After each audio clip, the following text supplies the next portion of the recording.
Hello दोस्तों, very good evening to all of you.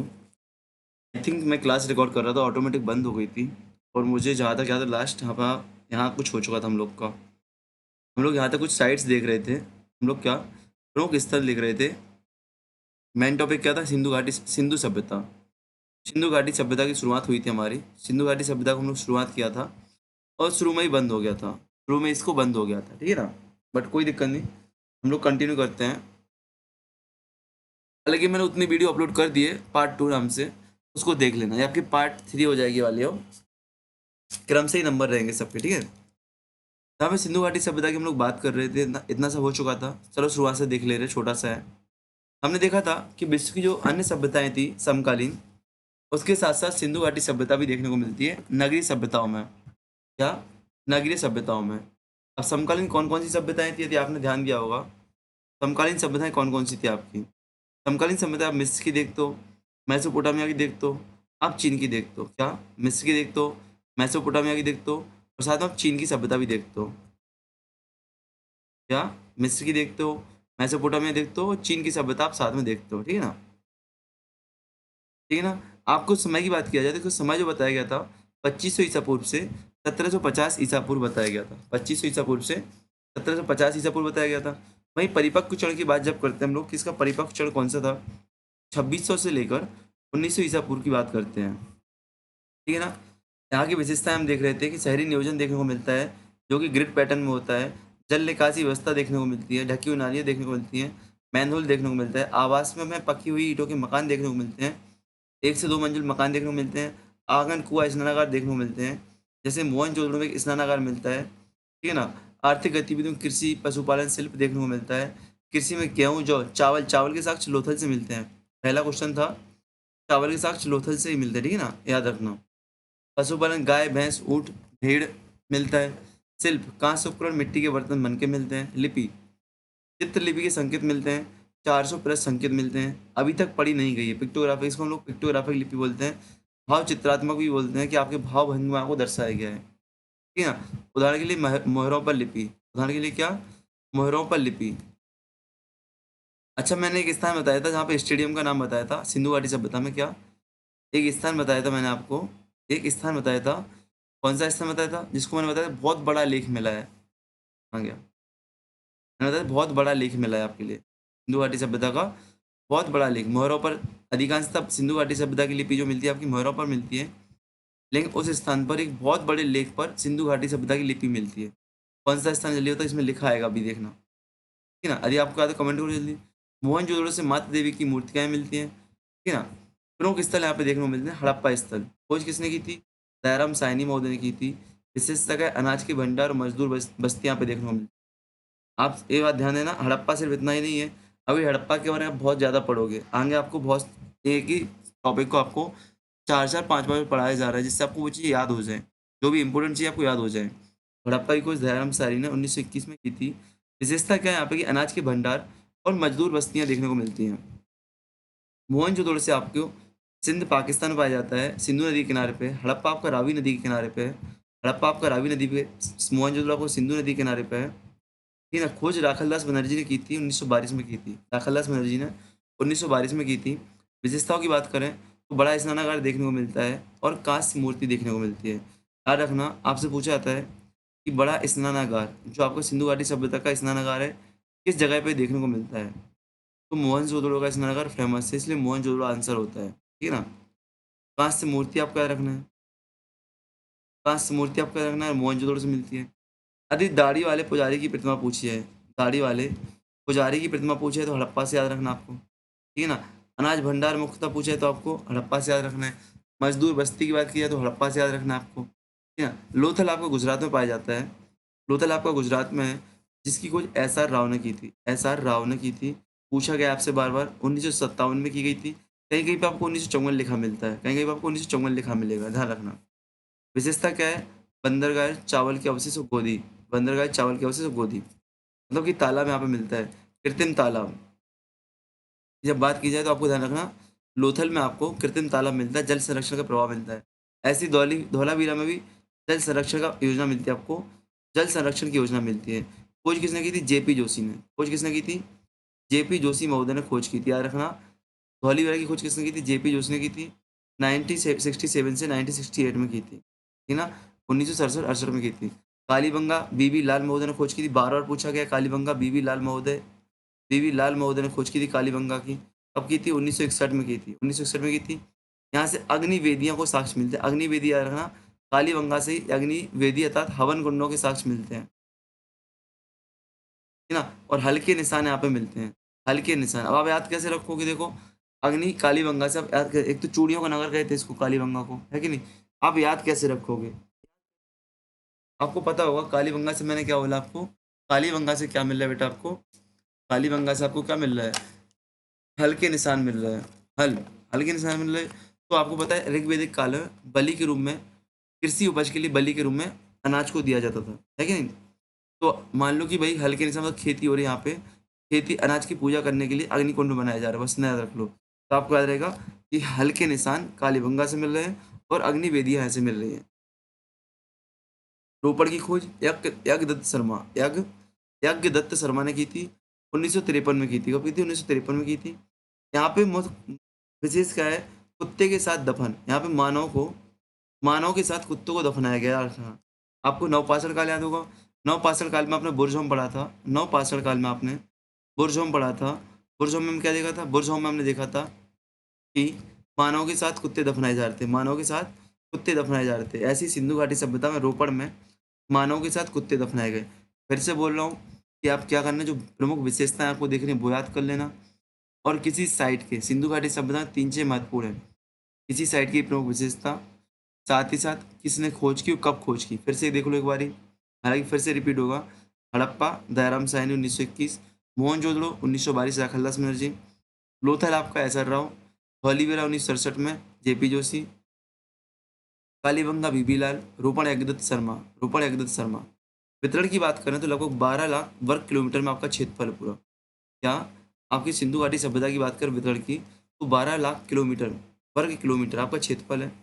यदि बात करें हम लोग तो उत्तर में देखो मांडा आपको दिखता है, उत्तर में आपको मांडा दिखता है जो कि जम्मू कश्मीर में है, चिनाब नदी के आसपास। दक्षिण में आपको दईमाबाद दिखता है, प्रवरा नदी के आसपास दिखता है दईमाबाद, प्रवरा नदी के आसपास दिखता है महाराष्ट्र में, ठीक है ना। साथ ही साथ मैंने आपको बताया था कि आपको नवपाषाण कालीन स्थल, ये आपका ताम्रपाषाण कालीन स्थल भी रहा है। कांस्य रथ यहाँ से मिलता है ना, सिंधु घाटी सभ्यता से जुड़ने के संकेत बताया था पिछली क्लास में कि नहीं। पूर्व में आपका आलमगीरपुर मिलता है। आई थिंक मैंने लास्ट में आदमगढ़ बता दिया था, तो मैं मिस्टेक के लिए क्षमा चाहूंगा। आदमगढ़ नहीं, आलमगीरपुर है। आलमगीरपुर, वही आलमगीरपुर आपको पता होगा। आलमगीरपुर आपको नवपाषाण काल में देखने को मिला था, याद है कि नहीं। और पश्चिम में आपको शुद्ध कैंगडोर, शुद्ध कांगे डोर देखने को मिलता है, शुद्ध कांगे डोर। उत्तर में मांडा, दक्षिण में दईमाबाद, पश्चिम में शुद्ध कांगे डोर और पूर्व में आपको आलमगीरपुर देखने को मिलता है, ठीक है ना। यहाँ पे यदि बात की जाए तो सिंधु घाटी सभ्यता की अभी तक 1000 प्लस स्थलों की खोज की गई, जिसमें 6 बड़े नगर है। 6 बड़े नगर कौन कौन से हैं?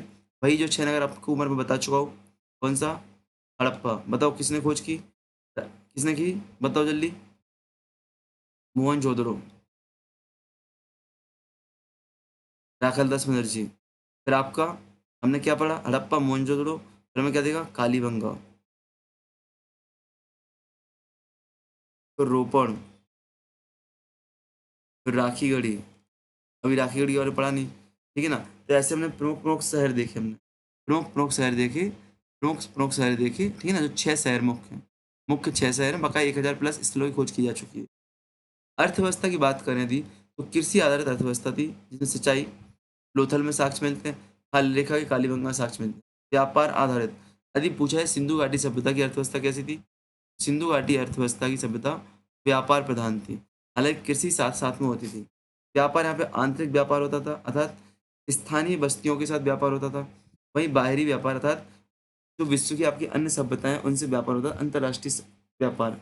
मेसोपोटामिया से हमें जानकारी कहाँ से मिलती है? क्योंकि मेसोपोटामिया की मोहरें भारत से मिलती हैं।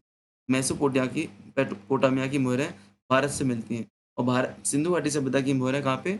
मेसोपोटामिया में मिलती हैं। वस्तुएं मुख्यतः कपास, मनके और कांस्य रहे होंगे आयात निर्यात के लिए। शिल्प की बात करें तो कांस्य, तांबा और टिन को मिलाकर कांसा बनाया जाता था। मिट्टी के खिलौने और मोहरें बनाई जाती थी। सामाजिक जीवन की बात करें तो संरचना समतावादी मिलती है। समतावादी क्यों मिलती है? क्योंकि कोई विशेष महल के साक्ष्य नहीं मिलते हैं। कोई विशेष महल के साक्ष्य नहीं मिलते हैं। एक दृष्टिकोण में यदि आप देखा जाए, एक दृष्टता आपका देखा जाए तो एक दृष्टता आपको मिलता है कि सिंधु घाटी सभ्यता की समाज समतावादी समाज थी, क्योंकि सभी के मकान नगर एक से थे। हालाँकि हालाँकि जो आपको जब नगर विभाजन पढ़ते हैं तो पूर्वी टीला, पश्चिमी टीला मिलता है। इसलिए कई कई लोग, कई विशेषज्ञ या कई इतिहासकार इसको मानते हैं कि यहाँ पे एक शासक वर्ग की उपस्थिति देखी गई होगी। ठीक है ना? ऐसा मानते हैं। वर्ग में शिल्पकार, व्यापारी और किसान। जीवन शैली, साफ-सफाई पे जोर दिया गया। आपने देखा नाली ढकी हुई थी, मैन होल से पूरा प्रॉपर साफ करने के लिए होते थे। घर की जो नालियाँ थी, सड़कों की मुख्य नालियों से जुड़ी थी और सड़कों की मुख्य नालियाँ आगे जाके नालों से जुड़ी हुई थी। है कि नहीं? सजावटी वस्तुएँ देखी गई, मन की चूड़ियाँ देखी गई। ठीक है ना? पुरातात्विक प्रमाण की वही चीज़ बात करें तो बड़ा स्नानघर मोहनजोदड़ो से, गोदीवाड़ा आपका लोथल से, कांस्य मूर्ति पशुपति मोहर बाटमाप मिला आपको, अनाज हड्डियाँ बर्तन मिले आपको, ठीक है ना? पतन की बात करें तो लगभग 1700 ईसा पूर्व में सिंधु घाटी सभ्यता के पतन हो जाता है। कारण क्या है भैया? कारण विभिन्न प्रकार के कारण बताते हैं। सिंधु घाटी सभ्यता के पतन को लेकर विभिन्न इतिहासकार विभिन्न प्रकार के मत देते हैं। जैसे कि यहाँ पे पर्यावरणीय मत दिया गया है, सिंधु नदी का मार्ग परिवर्तन हो गया अर्थात अथवा जलवायु परिवर्तन हुआ जिससे सूखा पड़ गया और यहाँ के लोग यहाँ से प्रस्थान कर गए। आर्य आक्रमण आर्य आक्रमण की बात भी करते हैं कि आर्यों ने आक्रमण किया था और सिंधु घाटी सभ्यता को नष्ट कर दिया गया था। हालाँकि यह विवादित है। आर्थिक आर्थिक बोलते हैं तो व्यापार में कमी, सॉरी, आर्थिक बोलते हैं तो व्यापार में कमी की बात आती है। भैया व्यापार में कमी हुई होगी, इसकी वजह से सिंधु घाटी सभ्यता का पतन हो गया था, क्योंकि सिंधु घाटी सभ्यता मुख्यतः व्यापार पर ही टिकी हुई थी। सिंधु घाटी सभ्यता मुख्यतः क्या? व्यापार पर आपकी टिकी हुई थी। ठीक है ना? चलो आगे बढ़ते हैं। बाढ़ की बात करें यहाँ पे तो हड़प्पा में अवस्था और कालीबंगा में जलभराव मिलता है। कालीबंगा जब जलभराव मिलता है तो क्या अनुमान लगाते हैं? ये बाढ़ आई होगी। ठीक है ना? अव्यवस्था कालीबंग हड़प्पा में क्या पूरा अव्यवस्थित मिलता है, टूटा फूटा मिलता है। ठीक है। महत्व की बात करें तो सिंधु घाटी सभ्यता के महत्व की, शहरीकरण। भारत में पहली बार शहरी सभ्यता का उदय देखा जाता है। तकनीकी रूप में कांस्य का पहली बार उपयोग देखा जाता है और जल प्रबंधन तकनीक पहली बार भारत में देखी जाती है। हालांकि अब ऐसा बताया जाता है कि नवपाषाण काल में मोहन जो तो आपका, हाँ इसी, हाँ ठीक है, ठीक है, मेहरगढ़ साइड आपको नहरें देखने को मिलती हैं, नहरों का प्रमाण यहाँ पे मिलता है। साथ में आप लोथल में देख ही लिया, धौलीवीरा में देख ही लिया।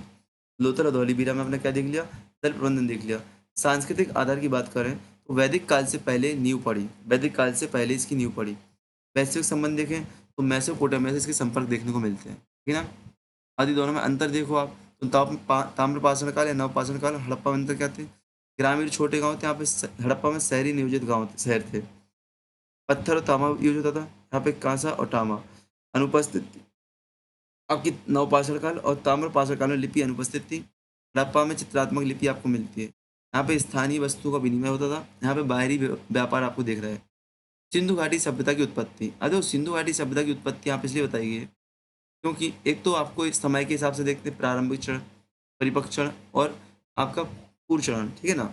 लेकिन आपको बता दूं साथ ही साथ सिंधु घाटी सभ्यता के उदय को लेकर विभिन्न मत यहाँ पे दिए जाते हैं। विभिन्न मत यहाँ पे दिए जाते हैं कैसे सिंधु घाटी सभ्यता का उदय हुआ है। ठीक है ना? तो उसके बारे में यहाँ पे डिटेल में पढ़ेंगे हम लोग, बहुत महत्वपूर्ण टॉपिक है। अब यहाँ पे आपको एक एक चीज़ याद करनी होगी, बताऊँ क्या क्या याद करना है। तो सिंधु घाटी सभ्यता का उद्भव कहाँ से उससे हुआ था, जो कि भारत में पहली शहरी सभ्यता मानी गई है।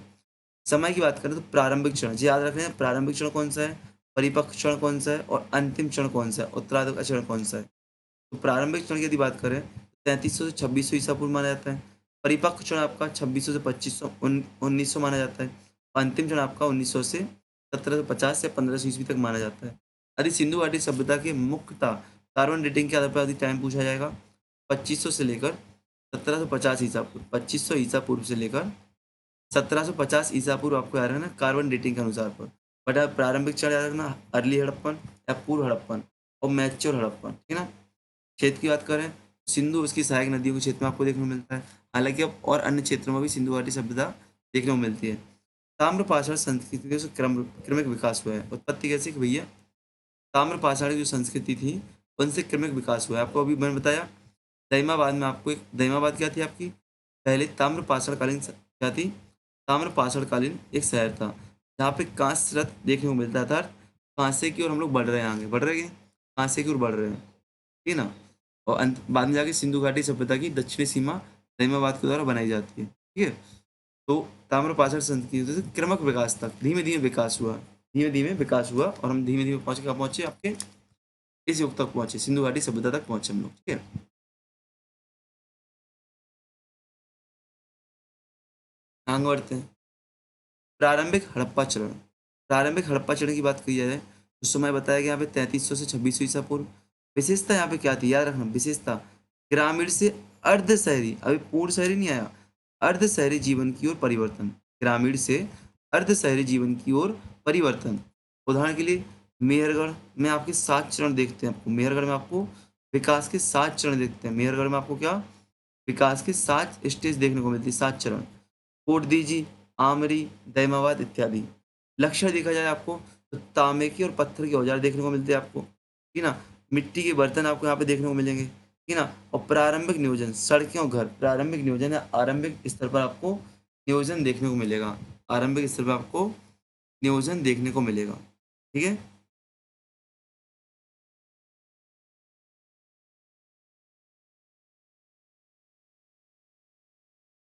आरंभिक स्तर पर आपको नियोजन देखने को मिलेगा। संक्रमण काल की बात करें, संक्रमण काल की बात करें थी तो 2800 से 2600 ईसा पूर्व माना जाता है। शहरीकरण की यहाँ पे नींव पड़ती है, व्यापार और शिल्प का विकास होता है, जैसे कालीबंगा देखने को मिलते हैं, बनावली में आपको संक्रमण काल देखने को मिलता है। लक्षण क्या है, कांसे का प्रयोग, तांबा और टिन का प्रयोग, और बस्तियों का विस्तार होने लगता है, बस्तियों का विस्तार होने लगता है, यही बस्तियां विस्तार होकर शहरों में कन्वर्ट होती हैं आगे जाके। और परिपक्व क्षण आप देखते हो 2600 से 1900 ईसा पूर्व। यहाँ पे विशेषता क्या है, पूरी शहरी सभ्यता दिखती है, हड़प्पा और मोहनजोदड़ो आपको देखने को मिलते हैं, ठीक है ना, हड़प्पा और मोहनजोदड़ो आपको देखने को मिलते हैं। यहाँ पे आपको टाइम पीरियड याद रखना, विशेषता याद रखनी है। उत्पत्ति को प्रभावित करने वाले कारक क्या क्या थे, उत्पत्ति को प्रभावित करने वाले कारक, तो नंबर एक तो भौगोलिक कारक, सिंधु और सहायक नदियों की उपजाऊ घाटियां। दूसरा, जलवायु, गर्म और आर्द्र जलवायु कृषि के अनुकूल थी, ठीक है ना, एक तो नदियों की उपजाऊ घाटियां हो गई आपकी कृषि के लिए उपयोगी, जलवायु गर्म और आर्द्र जलवायु कृषि के लिए अनुकूल हो गई, उदाहरण के लिए घक्कर अकरा वाला क्षेत्र, ठीक है ना। फिर आपको कृषि अधिशेष, गेहूं जौ और चावल की खेती हुई, जिससे सिंचाई और हल का प्रयोग किया गया, कालीबंगा में देखने को मिला, जिससे क्या हुआ, कृषि अधिशेष हुआ। अब जब कृषि अधिशेष हुआ, लोगों को अन्य काम करने का मौका मिला, जिससे शिल्प का विकास हुआ, बस्तियों का विकास हुआ, जनसंख्या में वृद्धि हुई, हुई कि नहीं, जनसंख्या वृद्धि हुई। ताम्रपाषाण आधार, ताम्रपाषाण संस्कृतियां मेहरगढ़ और आहार से तकनीक प्राप्त हुई, यहाँ से क्या तकनीकी में प्रगति हुई, और तांबे से कांसे तक का विकास हुआ, तांबे से कांसे तक का विकास हुआ। व्यापार और संपर्क की बात करें तो स्थानीय बाहरी ताम्रपाषाण बस्तियों के साथ भी व्यापार किया, वही एक तरफ है ना बाहरी मैसोपोटामिया संभावित प्रभाव, इनका भी पड़ा, इनसे ही व्यापार किया, जिससे इन दोनों का संभावित प्रभाव देखा गया, जैसे कोट दीजी से बाहरी वस्तुएं देखी गई हैं, ठीक है ना। सामाजिक संगठन, समुदायों का एकीकरण हुआ, शिल्प और श्रम विभाजन देखा गया, शिल्प और श्रम विभाजन देखा गया। आप देखोगे कि हड़प्पा नगर में आपको मजदूरों के लिए एक अलग से बस्ती दिखेगी, निचला नगर जो आपको था उसके किनारे पे आपको नदी तट पर मजदूरों के लिए अलग से आपको बस्ती दिखती है, जहाँ पे एक एक कमरे के मकान होते हैं, ठीक है ना। उत्पत्ति के स्रोतों की बात की जाए, उत्पत्ति के स्रोतों की बात की जाए तो उत्पत्ति के स्रोतों में आपको क्या मिलता है, भैया पुरातात्विक देखा जाए तो मेहरगढ़, मेहरगढ़ आप देखो बलूचिस्तान में, वही 7000 ईसा पूर्व तक यहाँ पे ताम्रपाषाण काल था कि नहीं, खोज में तांबे के औजार मिले, बस्ती के नियम मिले। महत्व की बात की जाए तो हड़प्पा का प्रारंभिक आधार मेहरगढ़ से तैयार होता है कि नहीं, क्यों, मेहरगढ़ में विश्व की पहली मतलब आपकी इंडिया में का खेती देखेगी, सबसे पहले देखेगी ना, खेती देखेगी, और खेती भाई यहाँ का मुख्य आधार थे सिंधु घाटी सभ्यता का। कोट दीजी जो कि सिंध में आपका है 2800 ईसा पूर्व देखा गया, यहाँ पे किलेबंदी और चाक निर्मित बर्तन, किलेबंदी, किलेबंदी की शुरुआत हो रही है, और आप देखोगे सिंधु घाटी सभ्यता के जो प्रमुख नगर है, इनको पर कोटे से या चार दीवारी से घेरा गया है, ठीक है ना। कालीबंगा, हल्के निशान और प्रारंभिक संरचनाएं मिलती हैं राजस्थान में, जो कि कृषि विकास को महत्व बताता है। साहित्यिक संकेत, हालांकि कोई लिखित साक्ष्य नहीं है, केवल पुरातात्विक साक्ष्य है, लेकिन मेसोपोटामिया के ग्रंथों में, मेसोपोटामिया के ग्रंथों तथा अभिलेखों में या ग्रंथों में मेलुआ शब्द का प्रयोग किया गया, मेलुआ शब्द का प्रयोग किया गया है, जिसका हम लोग अनुवाद करते हैं तो संभावित रूप से मेलुआ को हड़प्पा के नाम से जानते हैं, हड़प्पा के रूप में जानते हैं कि मेलुआ का मतलब वहाँ पे क्या है? हड़प्पा है, मेलुआ का मतलब क्या वहाँ पे हड़प्पा है, ठीक है ना। इस बात का ध्यान देना आप लोग।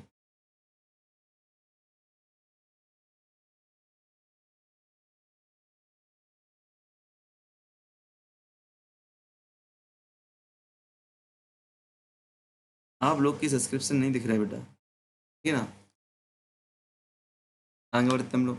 यदि बात की जाए उत्पत्ति के सिद्धांतों की, तो यार है ना, कई मैंने बोला कई सिद्धांत, इन सिद्धांतों को भी अभी 2-3 बार पढ़ेंगे हम लोग। यहाँ पे तो शॉर्ट में लिखा है, अभी आगे डिटेल में पढ़ेंगे। क्यों भाई, बहुत मस्त आपके एग्जाम में आते हैं यहाँ से। स्वदेशी विकास, इंडिजिनियस डेवलपमेंट। ऐसा माना जाता है कि भैया सिंधु घाटी सभ्यता का जो विकास है क्रमिक विकास के रूप में है। क्रमिक विकास के रूप में कैसे कि ताम्र, जैसे नवपाषाण से हम लोग ताम्र पाषाण में कन्वर्ट हुए, और ताम्र पाषाण जो आपकी बस्तियां हुई, इन्हीं का विकास हुआ, इन्हीं में तकनीकी विकास हुआ, कांसे का विकास हुआ, कृषि का विकास हुआ, जिन्होंने क्या किया, सिंधु घाटी सभ्यता का आधार तैयार किया। जिसने क्या किया, सिंधु घाटी सभ्यता का आधार तैयार किया। ठीक है ना। समर्थन दिखता है पुरातात्विक साध्यता के आधार पर, जैसे मेहरगढ़ में देखो, ठीक है ना, कालीबंगा में देखो, कोट दीजी में देख लो, तईमाबाद में देख लो, है कि नहीं। बाहरी प्रभाव की बात करते हैं, तो बाहरी प्रभाव में बताते हैं कि भैया नहीं, यहाँ से लोकल से विकास नहीं हुआ है, इनका विकास हुआ है मैसोपोटामिया से प्रेरणा लेकर। ठीक है ना। हालांकि ये विवादित है। प्रमाण के रूप में लोग क्या प्रस्तुत करते हैं, व्यापारिक संपर्क और मोहरें दिखाते हैं कि भैया व्यापारिक संपर्क थे, और यहाँ की मोहरें वहाँ की मोहरें यहाँ मिली। अभी बताऊंगा किसने ये नियम, मतलब किसने ये सिद्धांत दिए, कौन व्यक्ति कौन सा सिद्धांत था, अभी बताऊंगा आगे आपको, सिर्फ अभी जोड़ रहा हूँ इससे।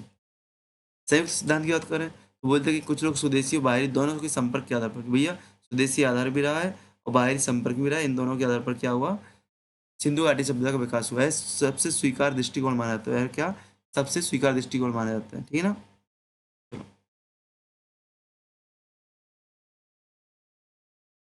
अब आते हैं सिंधु घाटी सभ्यता की उत्पत्ति के सिद्धांत। अब दो, स्वदेशी उत्पत्ति का सिद्धांत, बाहरी प्रभाव का सिद्धांत, संयुक्त सिद्धांत, तीनों सिद्धांतों को डिटेल, पर्यावरणीय सिद्धांत दिया गया यहाँ पे। तो सभी सिद्धांतों को हम लोग क्या करेंगे, डिटेल में पढ़ेंगे, किसने दिया वो भी पढ़ेंगे। आपको सिद्धांत देखो, तरीका क्या है, पहले भैया शॉर्ट में आपके माइंड में कौतूहल पैदा कर दिया। शॉर्ट में क्या किया, आपके मन में कौतूहल पैदा कर दिया, हाँ बेटा ऐसा कुछ है, पढ़ना है। इन शॉर्ट में आपको थोड़ा सा दिखा दिया, आपको समझ में आएगा भाई, अब सरल माइंड में आपके चला गया ऐसी कोई घटना है। अब डिटेल में पढ़ेंगे ना तो आपके माइंड में बहुत अच्छे से जाएगी वो चीज़। ठीक है ना। तो आपको बता दूं, सिंधु घाटी सभ्यता जिसका टाइम पीरियड 2500 ईसा पूर्व से, मैं बार बार टाइम पीरियड लिख रहा हूँ क्यों, जिससे आपको याद रहे, 2500 ईसा पूर्व से 1750 ईसा पूर्व, इसकी उत्पत्ति एक विवाद इस पर बहुचर्चित विषय है। विद्वानों ने इसके उद्भव को समझने के लिए बहुत सारे सिद्धांत प्रस्तुत किए। विद्वानों ने क्या, इसके उद्भव को समझने के लिए बहुत से सिद्धांत प्रस्तुत किए हैं। ठीक है ना। मुख्य सवाल यही है कि ये स्वदेशी या विदेशी प्रभाव से उत्पन्न हुआ है। तो पहला सिद्धांत है आपका स्वदेशी विकास का सिद्धांत, इंडिजीनियस डेवलपमेंट थ्योरी, स्वदेशी विकास का सिद्धांत। इसके समर्थक कौन कौन है, किस किसने दिया, जॉन मार्शल, नाम याद रखना, जॉन मार्शल, डी कौशाम्बी,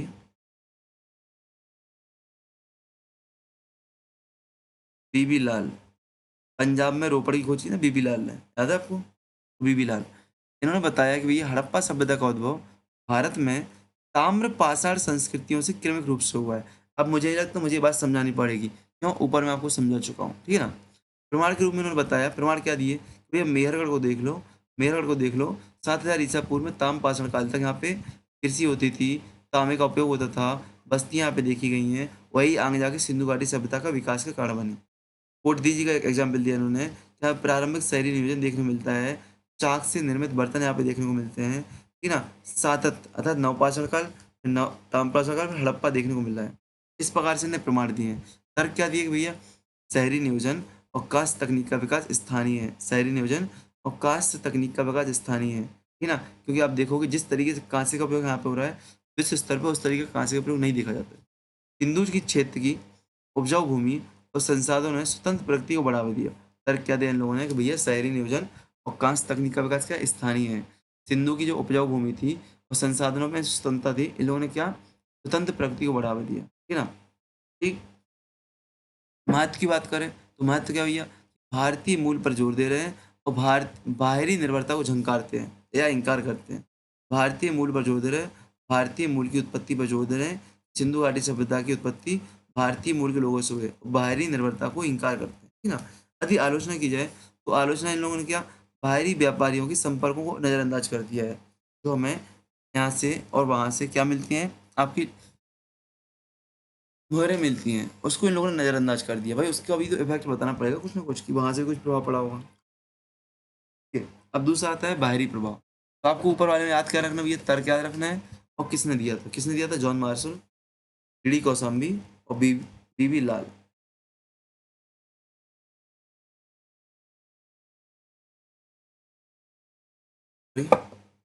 आते हैं बाहरी प्रभाव सिद्धांत। बाहरी प्रभाव सिद्धांत की बात आती है तो पछतावा को मॉर्टिमर व्हीलर दिखते हैं और स्टुअर्ट पिगार्ड दिखते हैं। कौन दिखते हैं? मॉर्टिमर व्हीलर देखने को मिलते हैं, व्हीलर, मॉर्टिमर व्हीलर देखने को मिलते हैं, व्हीलर महोदय, और स्टुअर्ट पिगार्ड महोदय देखने को मिलते हैं, स्टुअर्ट पिगॉट महोदय देखने को मिलते हैं। मॉर्टिमर व्हीलर और स्टुअर्ट पिगॉट महोदय देखने को मिलते हैं। विचार किया जाए तो ये लोग कहते हैं कि भैया हड़प्पा सभ्यता पर मेसोपोटामिया मतलब सुमेरियन सभ्यता का प्रभाव पड़ा है और उन्हीं लोगों ने आके यहाँ पे विकास किया है, उन्हीं लोगों ने यहाँ पे आके डेवलपमेंट किया है, उन्हीं लोगों ने यहाँ पे आके शहर बसाए हैं। इसलिए आप देखते हो कि शहर नियोजन एक रूप में दिखता है, ठीक है ना। प्रमाण के रूप में इन्होंने क्या बताया? प्रमाण के रूप में इन्होंने बताया कि भैया व्यापार मेसोपोटामिया में मेसोपोटामिया में हड़प्पा की मोहरें मिली हैं और ओकिस, मेसोपोटामिया में हड़प्पा की मोहरें और ओकिस मिली हैं, ठीक है ना। समानता की बात करें तो ईंटों का अनुपात समान है। भाई आप देखो सिंधु घाटी सभ्यता में किसी भी क्षेत्र में पहुंच जाओ, सब जगह पे ईंटों का आकार समान मिलता है, 4:2:1 में मिलती है। और लगभग शहरी संरचना एक समान है, शहरी संरचना एक समान है। अब हर जगह पे एक सी चीज दिख रही है तो कैसे हो सकता है संभव? या कैसे संभव होगा? तो अनुमान लगाते हैं भैया विदेशी लोग यहाँ पे आए होंगे और उन्होंने क्या किया होगा यहाँ पे, उन्होंने यहाँ पे क्या किया होगा, इसका विकास किया होगा, ठीक है ना। और बताते हैं कि भैया मेसोपोटामिया का काल है ना सिंधु घाटी सभ्यता से पहले, हड़प्पा के पहले का है।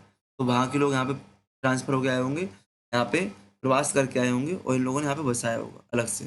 तर्क क्या देते हैं? शहरीकरण और कास्ट तकनीक बाहरी प्रेरणा से आई है, मेल हुआ, अर्थात मेसोपोटामिया ग्रंथों में हड़प्पा का उल्लेख मिलता है, ठीक है ना। इस प्रकार से तर्क देते हैं। तो महत्व पे वैश्विक संपर्क पर जोर, इसमें महत्व क्या है? वैश्विक संपर्क पर जोर आ रहा है। आलोचना कि हड़प्पा की मौलिकता लिपि और नियोजन को कम आंकता। भैया आप देखो अन्य अपने यहाँ की लिपि अलग है, वहाँ की लिपि अलग है। हड़प्पा का जो नियोजन था, शहरी नियोजन, वैसा किसी भी सभ्यता में देखने को नहीं मिलता। अब बताओ, जैसे मैं एक बुरा व्यक्ति हूँ तो कहीं भी जाके अच्छा ही कर सकता हूँ, बताओ। जहाँ जैसे यहाँ पे मकान बनाता हूँ, आगे जाके वैसे ही मकान बनाऊंगा, थोड़ी बहुत बदलाव कर सकता हूँ, नहीं बनाऊंगा तो वैसे ही, है कि नहीं। वैसे कैसे हो सकता है कि वहाँ के लोग यहाँ पे आगे, भाई वहाँ पे तो ड्रेनेज सिस्टम भी प्रॉपर नहीं है, वहाँ पे तो ड्रेनेज सिस्टम भी प्रॉपर नहीं है, तो यहाँ पे आके ये लोग कैसे काम कर सकते हैं? यहाँ पे आके ये लोग कैसे काम कर सकते हैं? सोचने की बात है, सोचने की बात है कि नहीं। चलो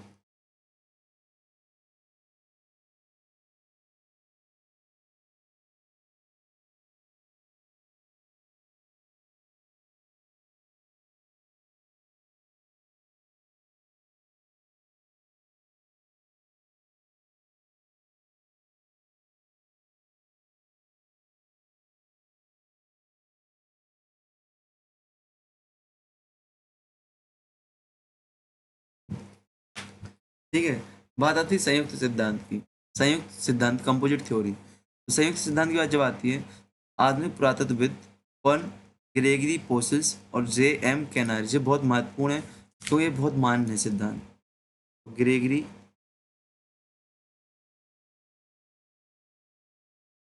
पोसिल महोदय और J.M. कैनायर महोदय, क्या ग्रेगरी पोसल महोदय और जेम केनाय महोदय, इन लोगों ने विचार दिया कि भैया सिंधु घाटी सभ्यता का विकास ना स्वदेशी से हुआ है ना केवल बाहरी संपर्क से हुआ है, इन दोनों के संयोजन से हुआ है, इन दोनों के संयोजन से हुआ है।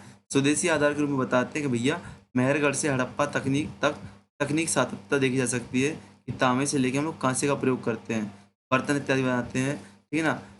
साथ में बाहरी संपर्क की जब बात करती है तो लोथल से लोथल डॉकयार्ड था ना, तो लोथल से मेसोपोटामिया की वस्तुएं मिलती, मन के और मोहरें मिलती है, ठीक है ना।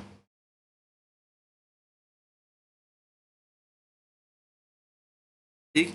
सांस्कृतिक मिश्रण की बात की जाए, सांस्कृतिक मिश्रण की बात की जाए तो स्थानीय शिल्प, बर्तन और बाहरी प्रभाव कहाँ से देखा जा सकता है। तर्क की बात करें तो ताम्र पाषाणिक संस्कृतियां आधार बनी, व्यापार ने शहरीकरण को तेजी दी, व्यापार व्यापार में वृद्धि हुई तो शहरीकरण को बढ़ावा मिला। हड़प्पा की विशिष्टता स्वदेशी है लेकिन प्रेरणा बाहरी है, ऐसा ही लोग तर्क देते हैं, ऐसा ही लोग तर्क देते हैं। लेकिन महत्व की बात करें संतुलित दृष्टिकोण अपनाया, सबसे स्वीकार है। लेकिन आलोचना बात की जाए तो विशिष्ट प्रभावों का निर्धारण अस्पष्ट है। ये जो सिंधु घाटी सभ्यता के भैया विशिष्ट प्रभाव देखते हो वो कहाँ से आए, कैसे आए, इनका निर्धारण अस्पष्ट है। जैसे कि ड्रेनेज सिस्टम, शहरी नियोजन, ठीक है ना, चार दीवारी से घिरा होना, एक आकार में ईंटों का बनना, पकी हुई ईंटों का प्रयोग होना, ठीक है। प्रॉपर तरीके से कुएं इत्यादि बनना, कैसे कैसे आया जी?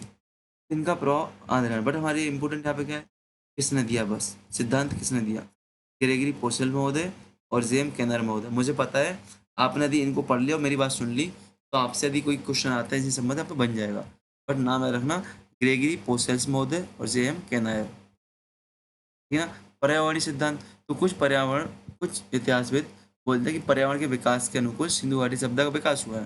जैसे जैसे गर्मी बढ़ती है सिंधु घाटी सभ्यता, सॉरी, सिंधु का क्षेत्र, सिंधु की जलवायु, नदियों की उत्पत्ति एंड आपके किसके लिए, कृषि के लिए उपयुक्त होती गई, बिहार कृषि के लिए उपयुक्त होती गई, ठीक है ना। ठीक, और आप देखते हो वहाँ पे जल प्रबंधन के रूप में धौलीरा जलाशय दिखता है आपको, प्राचीन सरस्वती नदी आपको दिखती है, घग्गर का क्षेत्र दिखता है आपको, उपजाऊ मैदान दिखता है, ठीक है ना। कृषि अधिशेष ने क्या किया, कृषि अधिशेष ने बस्तियों और शहरीकरण को संभव बनाया, कृषि अधिशेष ने बस्तियों और शहरीकरण को संभव बनाया, ठीक है ना।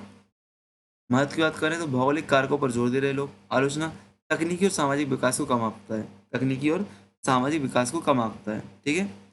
चलो, तो इस तरीके से हमने देखा 4 सिद्धांत देखे, 4 में से आपको 2 सिद्धांत बहुत महत्वपूर्ण याद रखने हैं। स्वदेशी विकास का सिद्धांत किसने दिया, ये याद रखना है, और आपको बाहरी प्रभाव का सिद्धांत किसने दिया, याद रखना। बस इस 5-6 नाम आपको याद रखना, कुछ याद करो या ना करो, बस पूरी कहानी में इतना ही काम का आपके लिए यूजीसी नेट के लिए, ठीक है।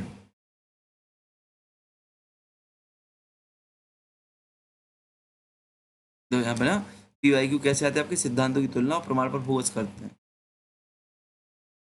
सिंधु घाटी सभ्यता के विस्तार की बात करें, कहाँ कहाँ फैला हुआ है, सिंधु घाटी सभ्यता के विस्तार की बात करें हम लोग, तो सिंधु घाटी, देखो मैं बोल रहा हूँ आपके लिए बहुत सारा कंटेंट दिया है मैंने, बट जो काम की चीज़ भैया आपको पढ़ना है, और मैं आपको कंटेंट सारा काम का और सरल भाषा में दिया है, जो आपके प्रीवियस क्वेश्चन है उसी के आधार पर कंटेंट बनाया गया है, और कंटेंट को इस तरीके से डिजाइन किया कि यदि आप 1 से 2 बार रीड भी कर लेते हैं, आपका उद्देश्य नहीं है याद करना, आपका उद्देश्य बिल्कुल नहीं है कि हमें याद करना है। यदि आपने 1 से 2 बार कंटेंट को रीड कर लिया यूनिट 1 से लेकर 10 तक, और पूरी क्लासेस देख ली, मेरी आवाज़ में आपने सुन लिया कंटेंट को स्क्रीन पे देखते हुए, ये नहीं कि आप रोटी बना रहे हो, कुछ काम कर रहे हो, आपकी क्लास चल रही नहीं, बिना स्पीड आपने क्लास को सुन लिया और 2 बार पीडीएफ आपने पढ़ ली, इसका मतलब आपको नेट जेआरएफ से कोई नहीं रोक रहा है, ये ध्यान रखना, ठीक है ना। बट इसके साथ साथ क्या करना है, आपको पीवाईक्यू की क्लास देखना है, पीवाईक्यू की क्लास देखना है, और समय मिले तो आप एनसीईआरटी की क्लास देख सकते हो, ठीक है ना। सिंधु घाटी सभ्यता का विस्तार देखते हैं क्या भैया। सिंधु घाटी सभ्यता का विस्तार भारत की सबसे प्राचीन सभ्यता का प्रतिनिधित्व करता है। समय की बात करें तो परिपक्व चरण में सबसे व्यापक, क्षेत्र की बात करें तो लगभग 12 लाख किलोमीटर, है कि नहीं, जो कि मेसोपोटामिया में सबसे बड़ा था। वर्तमान पाकिस्तान उत्तर पश्चिम भारत में देखने को मिलता है। भौगोलिक विस्तार वही चीज़ है भैया, देखो उत्तर में रिपीट हो रहा है कि नहीं, उत्तर में आपको मांडा दिखता है, उत्तरी सीमा आपको मांडा दिखती है, जो कि जम्मू कश्मीर में है, चिनाब नदी के तट पर है, सबसे उत्तरी हड़प्पा स्थल है। दक्षिण में आपको दैमाबाद दिखता है, जो कि महाराष्ट्र में है। गोदावरी, आई थिंक मैंने ऊपर प्रवरा नदी बोल दिया, इसको प्रवरा नदी भी याद रख लेना, और मुख्य आपको गोदावरी याद है, गोदावरी, गोदावरी नदी के किनारे पे है, गोदावरी नदी के किनारे पर है, ठीक है ना। पूर्वी सीमा की बात की जाए तो आलमगीरपुर, आलमगीरपुर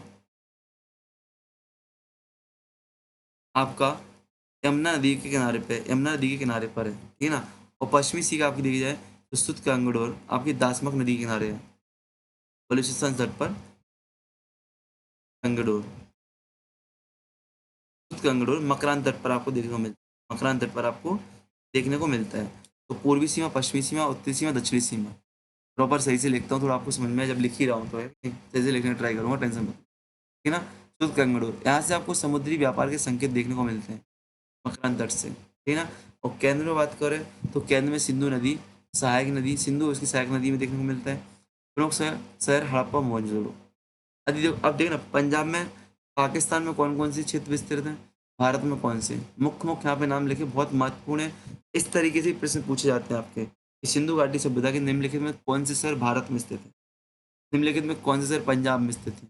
देखो प्रश्न के तरीके सुनना भौगोलिक विस्तार से, एक तो आपकी उत्तर पश्चिम दक्षिण पूर्व सीमा पूछ लेगा, दूसरा कौन से स्थल पाकिस्तान में है, कौन से स्थल भारत में है, इस प्रकार का प्रश्न पूछ लेता है।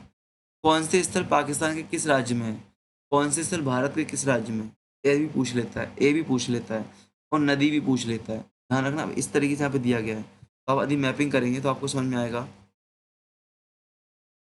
पाकिस्तान में आपको सिंध नदी के किनारे, सिंध में, पाकिस्तान के सिंध प्रांत में आपको, पाकिस्तान के सिंध प्रांत में आपको मोहनजोदड़ो, चौहंदड़ो कोट दीजिए।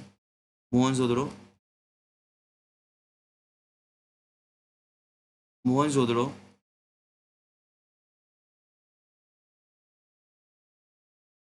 चौहंदड़ो और कोट दीजिए, कोट दीजिए।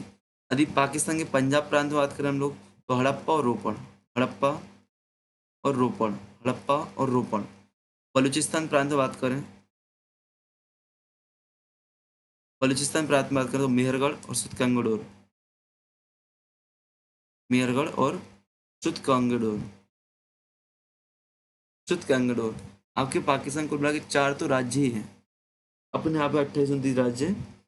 पाकिस्तान कुल 4 राज्य हैं, 4 से ज़्यादा राज्य नहीं है पाकिस्तान, ठीक है ना। तो फिर से सुनना, पाकिस्तान के सिंध प्रांत में, याद करो बेटा, पाकिस्तान के सिंध प्रांत में कौन है?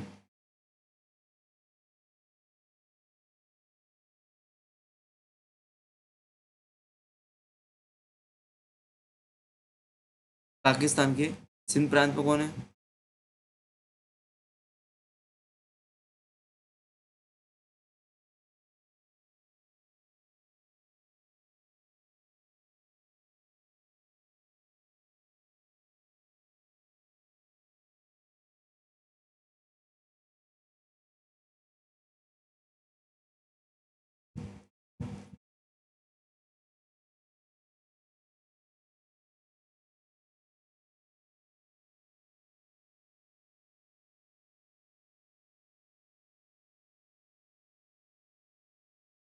गजब। अभी पता है आपको जेई का रिजल्ट आया था, जो एयर इंडिया 1 है, उस इंसान के इमोशंस देखो, डांस कर रहा है, 1% इमोशन नहीं है उसका, 1%। शुद्ध मशीन, समझ में आ रहा है कि मशीन है, 1% इमोशन, मैकेनिज्म कुछ नहीं रहा है। उस पर जो एक वीडियो है, उस पर कमेंट भयंकर है। मैं आप अब भी ग्रुप में से करता हूँ, भैया इसके कमेंट पढ़ो, कितने हैवी कमेंट हो गए, कितने हैवी कमेंट के डांस के ऊपर लोगों ने। और एक ही वीडियो में 1000 वीडियो अपलोड है ना, सिर्फ डांस, सिर्फ डांस और डांस और डांस अपलोड किया गया, उसका डांस देखो, डांस।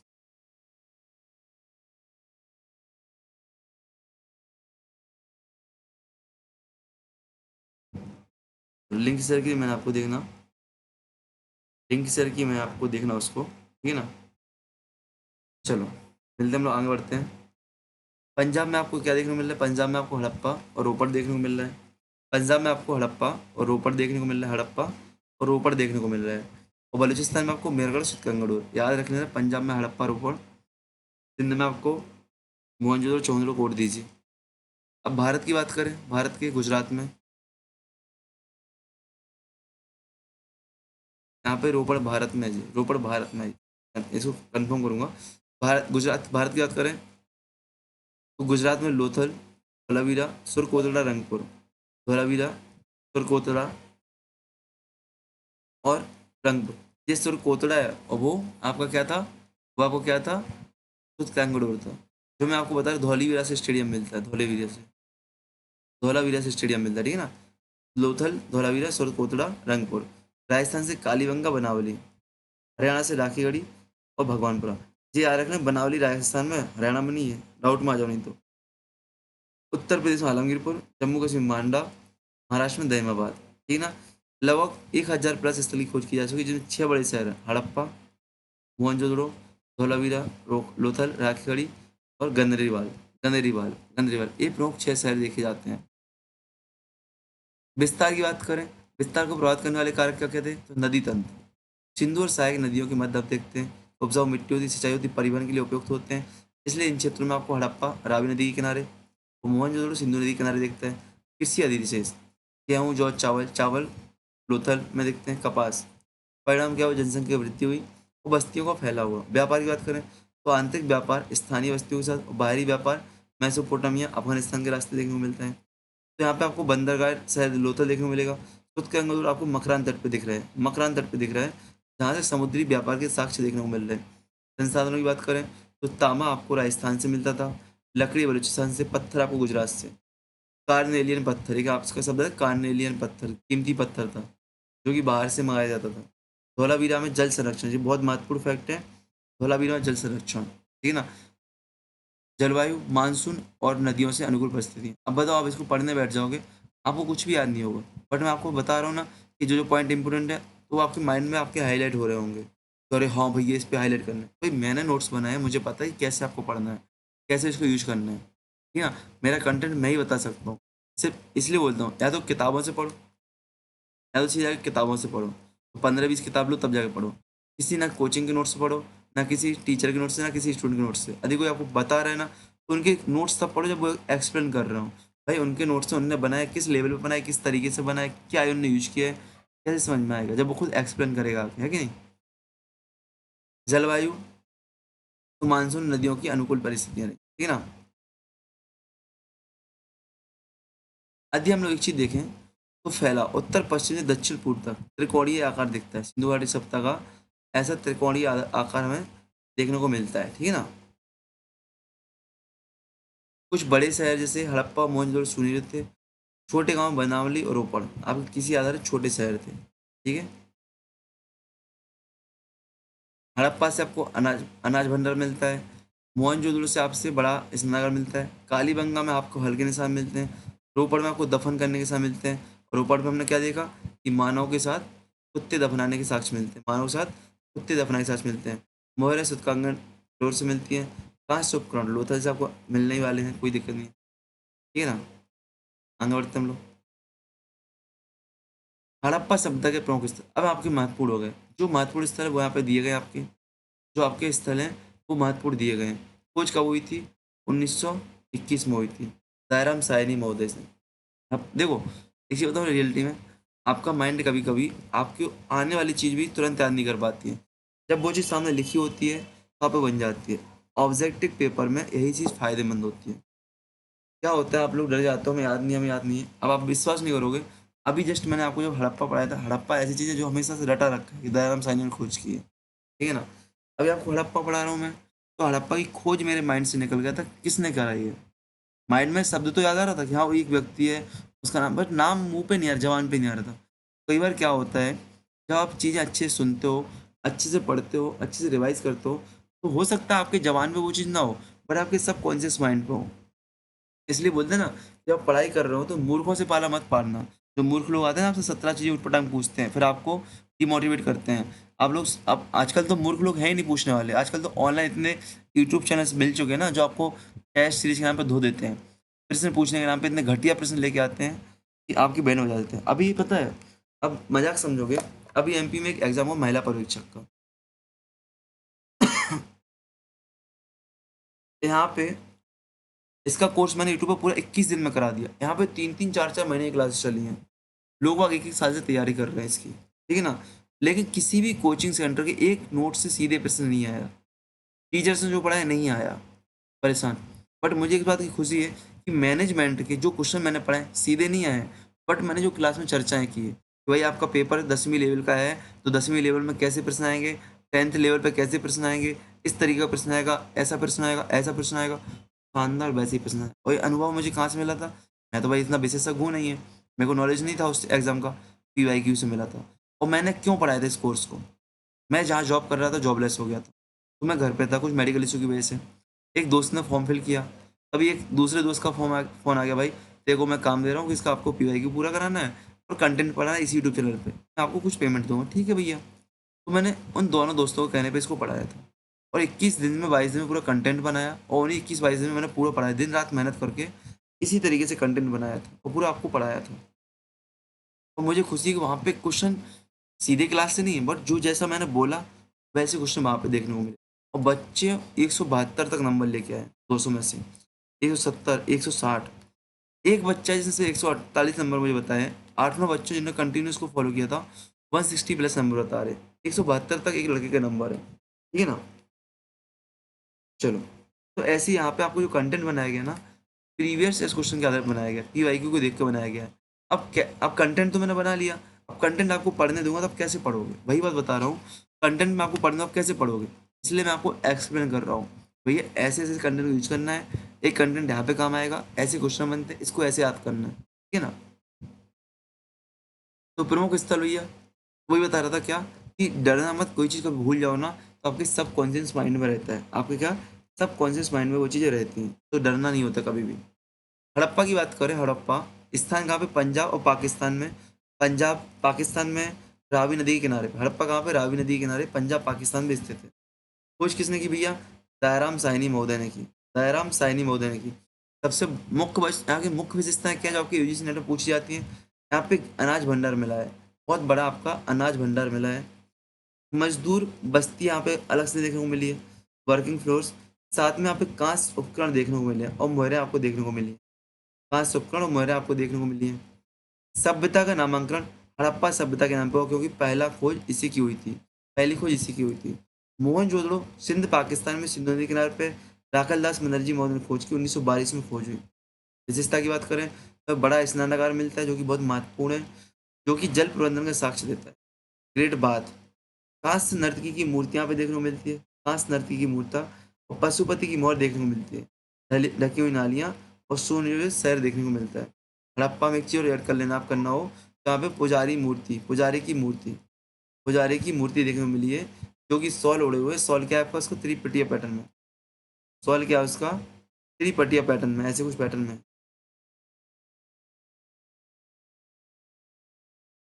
त्रिपटीय पैटर्न में तो सॉल देखने को मिलता है, ठीक है ना। सबसे बड़ा और विकसित शहर है आपका मोहनजोदड़ो। और मृतकों का टीला इसका अर्थ है, मृतकों का टीला इसका अर्थ है। बार बार अर्थ पूछा गया है कि मोहनजोदड़ो का अर्थ क्या है, मृतकों का टीला। लोथल की बात करें तो लोथल गुजरात में भोगवा नदी किनारे। कहाँ पे, भोगबो नहीं भोगबा, भोगवा नदी के किनारे पे गुजरात में। खोज किसने की, एस आर राव ने की, 1957 में की है, ठीक है ना, 1957 में, 1957 में की है भोगवा की खोज। आपकी लोथल की खोज किसने की है, एस आर राव ने की है, भोगवा नदी के किनारे पर 1957 में एस आर राव ने की है। विशेषताओं की बात करें तो यहाँ पे डॉकयार्ड बंदरगाह देखने को मिलता है, जो कि समुद्री व्यापार के साक्ष्य बताते हैं। चावल के अवशेष मिलते हैं और मन के बनाने का कारखाना, लोथल से मन के बनाने का कारखाना आपको चौंदड़ों से भी मिलेगा, चौंदड़ों से भी मिलेगा। यहाँ पे मनके का कारखाना मिला है, चावल के अवशेष मिले हैं। कृत्रिम गोदी मतलब कृत्रिम तालाब आपको मिला है, गोदाम मिला है। एक व्यापारिक केंद्र था लोथल का, आपको एक व्यापारिक केंद्र था। वहीं धौलावीरा की बात करें तो गुजरात में, भारत में खादरबीट कच्छ में, कहाँ पे, कच्छ में, कच्छ में, खादरबीट कच्छ में, ठीक है ना। खोज किसने की धौलावीरा की, जेपी जोशी महोदय ने, जेपी जोशी महोदय ने।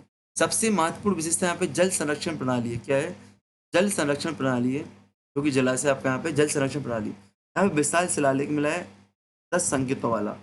इसके आधार पर हम लोग यहाँ पे स्टेडियम होने का अनुमान लगाते हैं, आपको स्टेडियम रहा होगा। लेकिन आपको बता दूं, सिंधु घाटी सभ्यता की अधिकांश जो लिपि मिली मोहरों पर मिली है। ये एकलौता एक साक्ष्य मिला है जो एक विशाल शिलालेख पत्थर पर मिला है, ठीक है ना।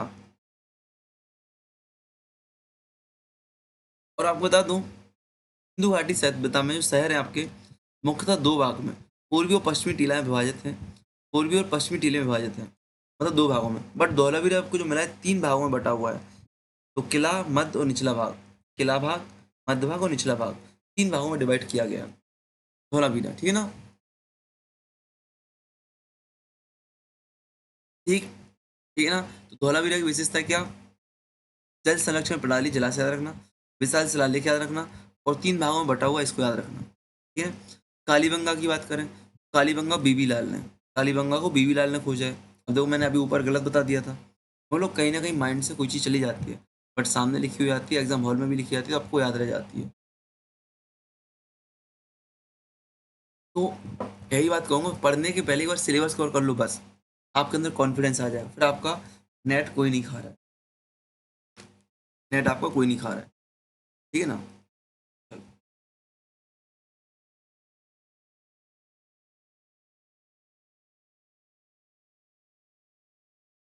तो कालीबंगा कहाँ पे, राजस्थान में, भारत में, घग्गर नदी किनारे पे। कहाँ पे, घग्गर नदी किनारे है ना। बीबी लाल ने इसकी खोज की है, बीबी लाल। अब याद कैसे करोगे भैया, कालीबंगा चूड़ियों का शहर माना जाता है, चूड़ियाँ, कालीबंगा काले काले चूड़ियाँ, तो बीबी, बीबी को चूड़ियाँ पहना रहे हम लोग, ठीक है ना। याद करने के तरीके हैं बकवास। 1961 में इसकी खोज होती है। विशेषता यहाँ पे क्या है, हल्के निशान मिलते हैं, मतलब जुताई के साक्ष्य मिलते हैं। जुताई के प्राचीनतम साक्ष्य कालीबंगा से मिले हैं। अग्निवेदियाँ मिलती हैं, अर्थात धार्मिक संकेत मिलते हैं। अग्निवेदियाँ मिलती हैं अर्थात धार्मिक संकेत मिलते हैं, महत्व है। अग्निवेदियाँ मिलती हैं अर्थात धार्मिक संकेत मिलते हैं। किलेबंदी और ईंटों के घर मिलते हैं, ठीक है ना। यहाँ पे धूप में सुखाई गई ईंटें मिलती हैं, ठीक है, कालीबंगा में। प्रारंभिक हड़प्पा और परिपक्व हड़प्पा चरण का मिश्रण, प्रारंभिक और परिपक्व हड़प्पा चरण का मिश्रण है, ठीक है ना। राखी गढ़ी बहुत महत्वपूर्ण है। राखी गढ़ी हरियाणा में है, भारत में है। घग्गर नदी, घग्गर और हकरा नदी के किनारे पर, घग्गर और हकरादा सरस्वती के किनारे माना जाता है। सबसे बड़ा हड़प्पा स्थल यदि बात किया जाए कि भारत में सबसे बड़ा हड़प्पा स्थल राखीगढ़ी है। हालांकि वर्तमान में पूरे सिंधु घाटी सभ्यता का सबसे बड़ा स्थल राखीगढ़ी ही माना जाता है। वैसे मोहनजोदड़ो को माना जाता है, मोहनजोदड़ो को माना जाता है, पर फिलहाल में राखीगढ़ी को माना जाता है, ठीक है ना। तो राखीगढ़ी सबसे बड़ा हड़प्पा स्थल है।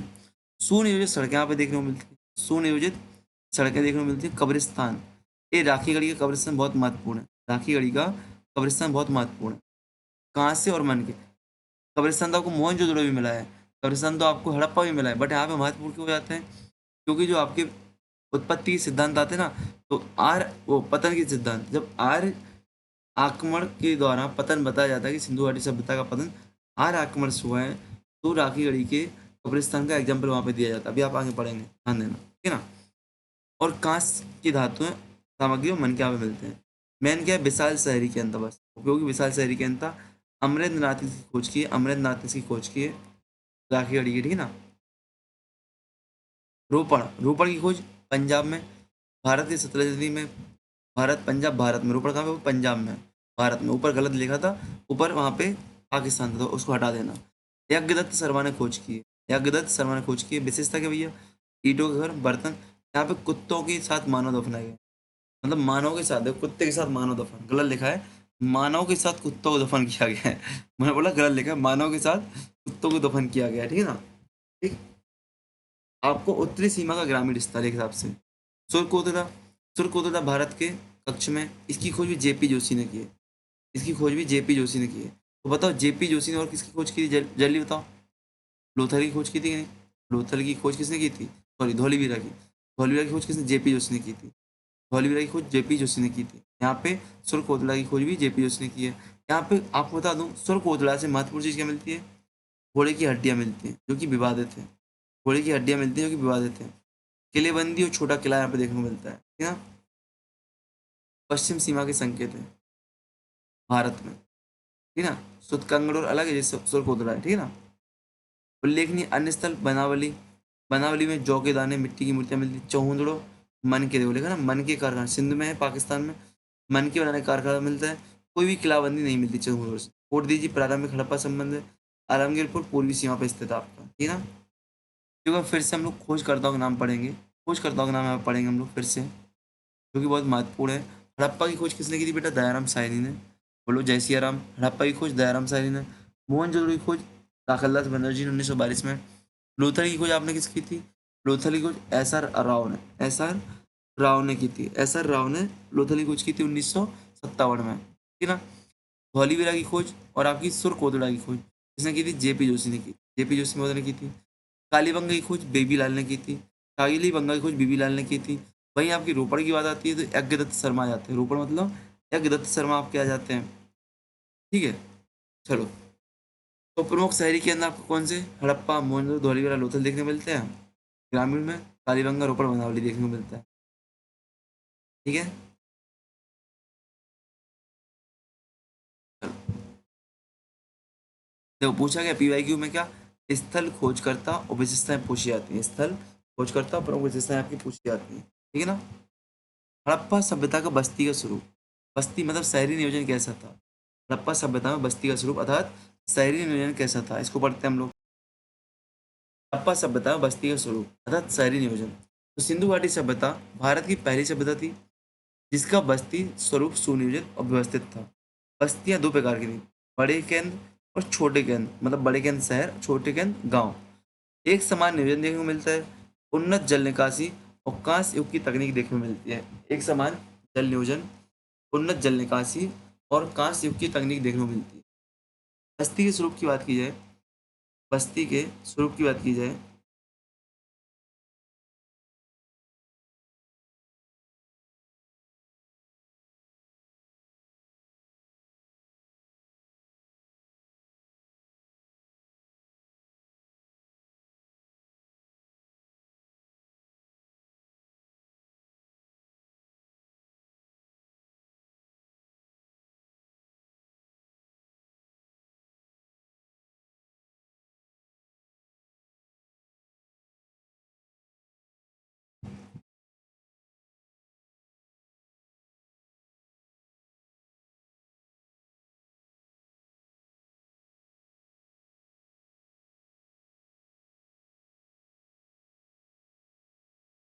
चलो, बस्ती के शुरू की बात की जाए, शहरी नियोजन। शहरी नियोजन, अर्बन प्लानिंग, तो आपको पता है ग्रिड पैटर्न देखने को मिलता है। ग्रिड पैटर्न आपको देखने को मिलता है, मतलब 90 डिग्री के चौराहे आपको देखने को मिलते हैं। सड़कें आपको आपस में सीधी रेखा में काटती हैं। जल निकासी की बात की जाए तो ढली हुई नालियाँ मिलती हैं, मैन होल मिलती हैं, और घरों से सभी नालियाँ जुड़ी होती थी। घरों की नालियाँ आपकी घरों की नालियाँ आपकी सड़कों की मुख्य नालियों से जुड़ी होती थी, ठीक है ना? पहले छोटी नालियों से और बड़ी नालियों से। ईंटों की बात की जाए, पक्की ईंटें मिलती हैं आपकी, आग में पकी हुई ईंटें 4:2:1 में। वहीं मिस्र मेसोपोटामिया में बात की जाए तो वहाँ पे आपकी धूप में सुखाई गई ईंटें मिलती हैं, धूप में सुखाई गई ईंटें मिलती हैं आपको, ठीक है ना? बस्ती का भवन की बात किया जाए, बस्ती का भवन 2 भागों में था, पश्चिमी किला और पूर्वी भाग। तो पश्चिमी भाग जो होता था, ऊँचे स्थान पर होता है, इसको किला कहते थे, और निचला शहर आपको पूर्वी भाग में देखने को मिलता है, जो कि आम लोगों का आवासीय क्षेत्र था, जो कि क्या?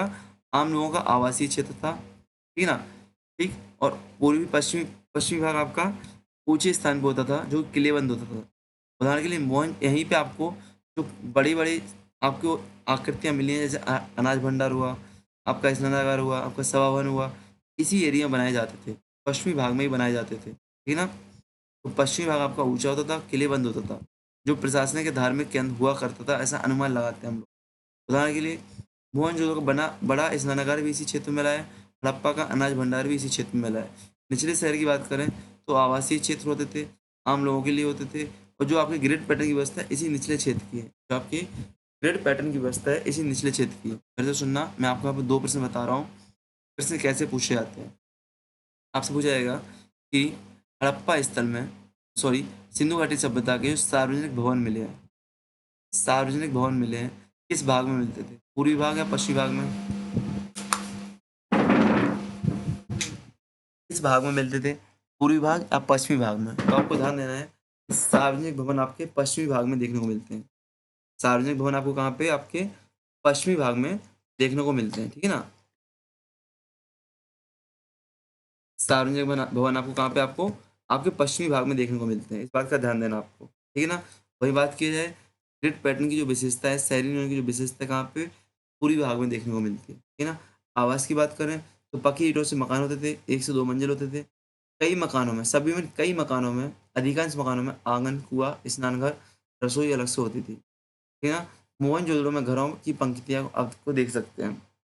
फिर सार्वजनिक संरचनाएँ, बड़ा स्नानागार, मोहनजोदड़ो, धार्मिक सामाजिक उपयोग के लिए होगा, अनाज भंडार हड़प्पा में देखा गया, जो कि खाद्य स्थल होगा, गोदी, लोथल, गोदीवाड़ा आपको देखा व्यापार के लिए हुआ होगा, ठीक है ना? ग्रामीण बस्तियाँ, छोटे गाँव और कम नियोजन होता था, उदाहरण के लिए कालीबंगा में हल्के निशान मिले हैं, और रोपड़ हो गया, ठीक है ना? तो प्रमुख बस्तियों का स्वरूप देखा जाए यहाँ पे, प्रमुख बस्तियों का स्वरूप, तो आपको हड़प्पा का कैसा मिला है? हड़प्पा में आपको जो ऊपरी शहर था आपका हड़प्पा का ऊपरी भाग, वहाँ पे अनाज भंडार, मजदूर बस्ती बस्ती मौजूद थी। उन्हें जो सड़कें आपको निचले भाग में देखने को मिलती हैं। मोहनजोदड़ो में आपको बड़ा स्नानागार देखने को मिल रहा है, संभावित धार्मिक केंद्र रहा होगा, संभावित धार्मिक केंद्र रहा होगा। निचले शहर में ढकी नालियाँ, बहुमंजिला घर मिले हैं। सबसे विकसित नियोजन मोहनजोदड़ो का था। लोथल की बात करें, गोदी और गोदाम मिला है, गोदीवाड़ा बंदरगाह मिला है आपको, ठीक है ना? मनके बनाने का कारखाना आपको यहाँ पे मिला है। व्यापारिक बस्ती के रूप में लोथल को जानते हैं। धौलीवीरा की आपकी विशेषता है कि भैया, धौलीवीरा सिंधु घाटी सभ्यता के अन्य शहरों के विपरीत 3 भाग में डिवाइड किया गया था, याद रखना। धौलीवीरा भाग में डिवाइड किया गया था, किला, मध्य शहर और निचला शहर, ठीक है ना? यहाँ की आपको जल निकासी और जलाशय प्रबंधन व्यवस्था बहुत महत्वपूर्ण है। विशेषता आपको याद रखना धौलावीरा की जल प्रबंधन की है, ठीक है ना? कालीबंगा में आपको अग्निवेदियाँ मिलती हैं, ठीक है ना? हल्के निशान आपको मिलते हैं, और साधारण मकान आपको देखने को मिलते हैं। ग्रामीण शहरी क्षेत्र का आपको मिश्रण यहाँ पे कालीबंगा में देखने को मिलता है, ठीक है? चलो, प्रभावित करने वाले कारक कौन-कौन से हो सकते हैं? तो आपको पता ही है।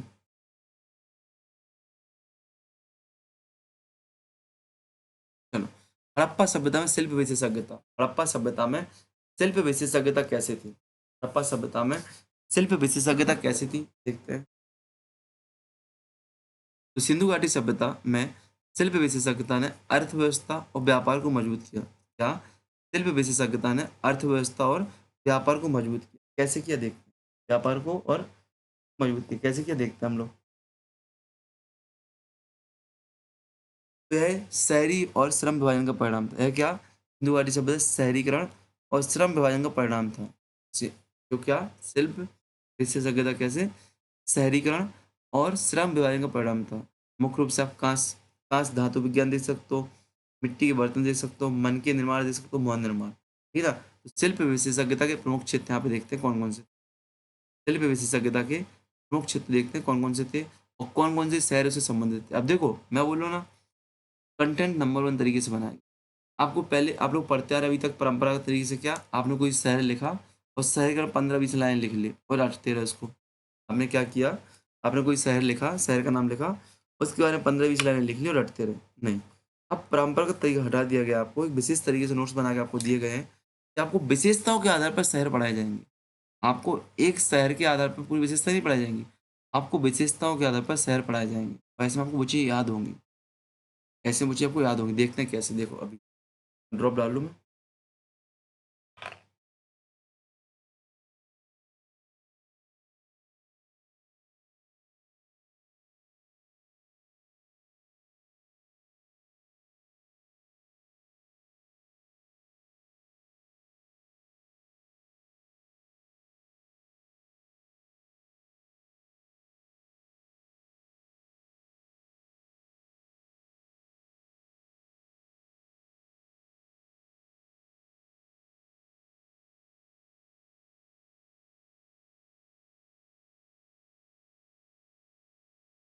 एक तो फ़ायदा है, यदि फ़िलिप उसकी लेंसकार्ट की मेंबरशिप आपके पास है ना, तो कितनी बार आप आँखों की जाके चेकअप करा सकते हो फ्री। यदि मेंबरशिप है भी नहीं है, तो आप 1-2 बार फ्री विज़िट भी कर सकते हो लेंसकार्ट के शोरूम पर, अपनी आँखें चेक करा के लाओ, कि क्या दिक्कत है आपकी आँख।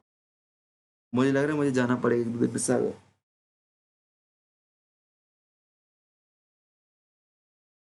धातु शिल्प की बात करते हैं, शिल्प विशेषज्ञता के प्रमुख क्षेत्र में धातु शिल्प की बात करते हैं। धातु शिल्प में सामग्री काँसा, तामा टिन, तामा, सोना, चांदी देखने को मिलता है। धातु शिल्प में आपको क्या काँसा, तांबे और टिन मिला के तामा और सोना, चांदी देखने को। लोहा यहाँ पे नहीं मिलेगा आपको अभी, लोहा आपको नहीं मिलेगा, ध्यान रखना, ठीक है? उत्पाद की बात करें तो औज़ार, चाकू, कुल्हाड़ी देखने को मिलती है। आभूषण, चूड़ियाँ, हार, मूर्तियाँ देखने को मिलती हैं। तकनीक क्या आती है भाई, पिघलाकर डालना और पीट कर आकार देना। उदाहरण के लिए काँस्य नर्तकी कहाँ से, मोहनजोदड़ो से। बार-बार आ रहा है कि नहीं? आपको याद हो रहा है? तांबे के बर्तन के भंडार आपको हड़प्पा से मिलते हैं। स्रोत, तांबे का स्रोत कहाँ से भैया? तांबे का स्रोत राजस्थान की खेतड़ी खानों से। तांबे का स्रोत राजस्थान के खेतड़ी खानों से। टिन आपका अफ़गानिस्तान से आपको मिलता है। टिन कहाँ से आपको? अफ़गानिस्तान से देखने को मिलता है। मिट्टी के बर्तन, यदि मिट्टी के बर्तन की बात की जाए, तो मिट्टी के बर्तन आपको वैसे चाक पर निर्मित होते थे, जो कि चित्रित भी होते थे, सादे भी होते थे। विशेषता क्या थी? काले लाल बर्तन मिलते थे, कभी ज्यामिति से डिज़ाइन किया जाता था, कभी छिद्रित बर्तन भी आपको मिलते हैं, छिद्रित पात्र भी आपको मिलते हैं। उपयोग भंडारण भई बर्तनों का उपयोग क्या, भंडारण में, खाना पकाने में, सजावट में। उदाहरण के लिए हड़प्पा से आपको चित्रित बर्तन मिले हैं, लोथल से आपको छिद्रित, ये याद रखना, लोथल से आपको छिद्रित बर्तन मिले हैं। और ऐसा माना जाता है कि मेसोपोटामिया को इन पर मेसोपोटामिया का प्रभाव मिला है। इन बर्तनों पर मेसोपोटामिया का प्रभाव था। बर्तनों पर क्या? मेसोपोटामिया का प्रभाव था। ठीक है? ऐसा माना जाता है।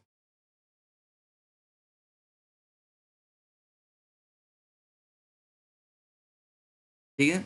आगे बढ़ते हैं हम लोग। मन के निर्माण की बात करें, तो मन के निर्माण की बात करें हम लोग, तो मन के निर्माण में क्या एग्ज़ाम्पल है आपको भैया? कार्नेलियन, कार्नेलियन आपका एग्ज़ाम में पूछा गया, कार्नेलियन पत्थर, ठीक है ना? कहाँ से मिला है? पूछा गया है। कार्नेलियन, ऑगेट, लेपिस लेपुजी और गोले, विभिन्न प्रकार के पत्थरों का उपयोग करके आपके मन के बनाए जाते थे। हार, कंगन, सजावटी वस्तुएँ, हार, कंगन, सजावटी वस्तुएँ आपको बनाई जाती थी। पॉलिश करना, छेद करना, तराशना ये तकनीकें थी। उदाहरण के लिए सुन लो भैया, चहोंदड़ों से मनकी बनाने का कारखाना मिला है। क्या? चहोंदड़ों से मनकी बनाने का कारखाना मिला है। चहोंदड़ों से क्या मिला है? मनकी बनाने का कारखाना। अब देखो आपने मेरी स्पीड स्लो हो गई है, क्यों हो गई है? तो इम्पोर्टेंट पॉइंट यहाँ पे आने लग गए हैं। चहोंदड़ों से आपके मनकी बनाने का कारखाना मिला है। लोथल से कार्नेलियन मनके आपको मिले हैं। ठीक है ना? ग्रोथ की बात की जाए, तो गुजरात और अफ़गानिस्तान से आपके लेपिस लेलुइस या कार्नेलियन पत्थर मँगाए जाते थे। कार्नेलियन पत्थर एक बहुत बड़ा पत्थर है, बहुत महँगे पत्थर होते थे। लोथल में देखो आपको दिख रहे होंगे, ठीक है ना? मोहर की बात करें, तो मोहर आपकी स्टेटाइट या सोप स्टोन की या एस्टेटाइट की बनाई जाती थी। विशेषता, यहाँ पे लिपि लिखी जाती थी मोहरों पर पशु के चित्र भी होते थे जिसमें एक श्रृंगी बैल महत्वपूर्ण है। आप देखो कितने प्रकार के जानवर मिलते हैं, लेकिन उनमें एक श्रृंगी बैल महत्वपूर्ण है, एक श्रृंगी बैल, है कि नहीं? तो इंपॉर्टेंट फैक्ट आपको लेके आ गया सीधा, एक श्रृंगी बैल आपको महत्वपूर्ण है। व्यापार के रूप में उपयोग किया जाता था मोहरों का, पहचान के रूप में और प्रशासन के रूप में आपका मोहरों का यूज किया जाता था। उदाहरण की बात करें तो पशुपति की मोहर कहाँ से मिली है बेटा? मोहनजोदड़ो से। बैल की मोहर कहाँ से मिली? हड़प्पा से, ठीक है ना? नक्काशी और पॉलिश युक्त होती थी। कपड़ों की बात करें तो कपास विश्व में पहली बार यहीं देखा गया, सिंधु घाटी सभ्यता में। कपड़े और धागे से आपके कपड़े बनते थे, ठीक है ना? मोहनजोदड़ो से सुई और लोथल से कपास के अवशेष मिले हैं, कताई बुनाई का काम होता था। लकड़ी की गाड़ियाँ मिलती हैं, बर्तन मिलते हैं, मूर्तियाँ मिलती हैं। हड़प्पा से मिट्टी की गाड़ियाँ मिली हैं और धौलीवेरा में पत्थर की संरचनाएँ मिली हैं, जो तराश कर और जोड़कर बनाए जाते थे आपके खिलौने वगैरह, ठीक है ना? शिल्प विशेषज्ञता केंद्र देख लो, अब जो ऊपर में एग्जाम्पल के रूप में देखे थे ना, एग्जाम्पल के रूप में वही यहाँ पे देखना, कौन-कौन से शहर में क्या-क्या काम होता था। शिल्प विशेषज्ञता केंद्र कौन-कौन से हैं? देखो, जैसे मोहनजोदड़ो में तो कांस्य नर्तकी की मूर्तियाँ मिलती हैं, मोहरें मिलती हैं, बर्तन मिलते हैं। इसका क्या है? धातु और मिट्टी के शिल्प देखने को मिलते हैं। हड़प्पा में कांस्य उपकरण, चित्रित बर्तन, मोहरें। धातु और व्यापारिक शिल्प यहाँ पे देखने को मिलता है हड़प्पा में। चौंदड़ो में छोटा था लेकिन विशेषज्ञ केंद्र था, क्योंकि यह एक कारखाना बनाना, मनके का कारखाना, विशेषज्ञ केंद्र था चौंदड़ो। तो मनके बनाने का कारखाना, आपको पता है आपके एग्जाम में इन्हीं शब्दों का प्रयोग किया जाता है। यूजीसी नेट में इन्हीं घुमा-फिरा शब्दों का प्रयोग कर दिया जाता है, तो हम लोग परेशान होते हैं। अरे! मेरा नाम लिखा है इस पीडीएफ पे। Join us Destiny Maker by Ankit भैया। क्या मैंने अभी ध्यान दिया, इस पे नाम भी लिखा है मेरा। अच्छी बात है तो। टाइप करने वाले को धन्यवाद बोलना पड़ेगा। छोटा लेकिन विशेषज्ञ ज्ञान था। वैसे टाइप मैं खुद से करता हूँ। लोथल की बात करें, मन के कपास कहाँ से मिलते हैं? व्यापार और शिल्प का मिश्रण। धोलावीरा पत्थर की संरचना मिलती है। जलवायु के अनुकूल शिल्प मिलता है। जलवायु के अनुकूल शिल्प यहाँ पे धोलावीरा मिलता है ना? अब विशेषज्ञता को प्रभावित करने वाले कारक क्या है? शिल्प विशेषज्ञता को प्रभावित करने वाले कारक शहरीकरण। बड़े शहरों में श्रम विभाजन देखा गया। जैसे उदाहरण के लिए हड़प्पा में शिल्पकार की बस्ती देखी गई। कच्चा माल, तांबा, देखो जी आ गया ना, तांबा खेतड़ी खानों से, रायसेन। टिन आपका अफगानिस्तान से, कपास आपको गुजरात से मिलता, ठीक है ना? व्यापार बाहरी भी होता था और आंतरिक भी होता था। लोथल से मनकों का निर्यात किया जाता था और लोथल में हमने क्या देखा, कार्नेलियन पत्थर के मनके आपके बनाए जा रहे हैं। तकनीकी देखा जाए, मोहनजोदड़ो में कांसे के औजार मिले, चक का प्रयोग भी कांसे का निर्माण में, ठीक है। चलो,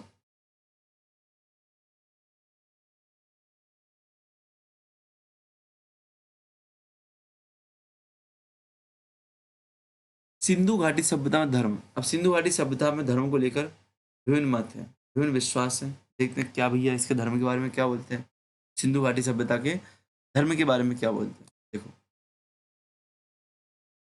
तो सिंधु घाटी सभ्यता का धर्म पुरातात्विक प्रमाणों पर आधारित था, क्योंकि लिपि अभी तक नहीं पड़ी गई। अब जब पुरातात्विक प्रमाण के आधार पर धर्म होगा तो हम लोग तो अनुमान लगा पाएंगे, सिर्फ क्या करेंगे हम लोग, तो अनुमान लगा पाएंगे। सिर्फ हम लोग क्या अनुमान ही लगा पाएंगे, उनके बारे में विशेष पढ़ नहीं पाएंगे, है कि नहीं? सिंधु घाटी सभ्यता के धर्म के बारे में जब बात आती है, पुरातात्विक प्रमाणों पर आधारित था। क्या था आपका? पुरातात्विक प्रमाणों पर आधारित था, क्योंकि लिपि अभी तक पढ़ी नहीं गई है। यह बहुदेववादी है, यह बहुदेववादी है और प्रकृति केंद्रित प्रतीत होता है। क्या है? बहुदेववादी है और प्रकृति केंद्रित प्रतीत होता है, ठीक है ना? विशेषता की बात किया जाए, मूर्ति पूजा, प्रतीकात्मक चिन्ह, संभव धार्मिक संरचना देखने को, देखते हैं कैसे। धार्मिक विश्वास और प्रथाएं।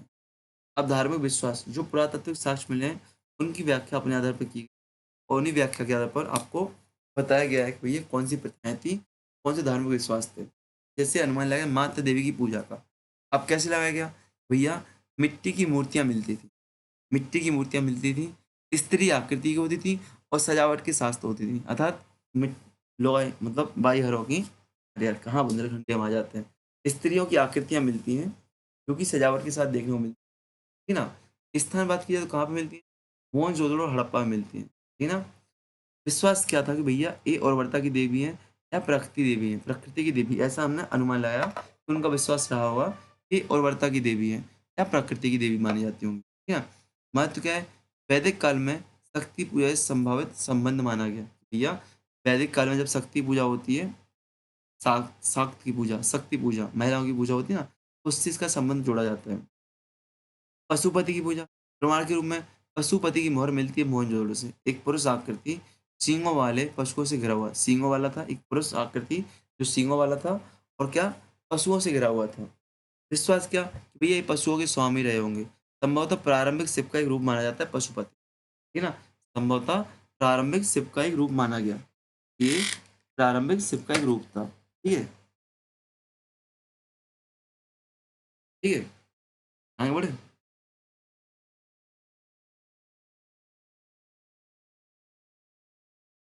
विशेषता क्या भैया, ये योग मुद्रा बैठा हुआ है, ये योगी महोदय योग मुद्रा बैठे हैं और त्रिशूल जैसा कोई प्रतीक लिए हुए हैं। महत्व क्या है?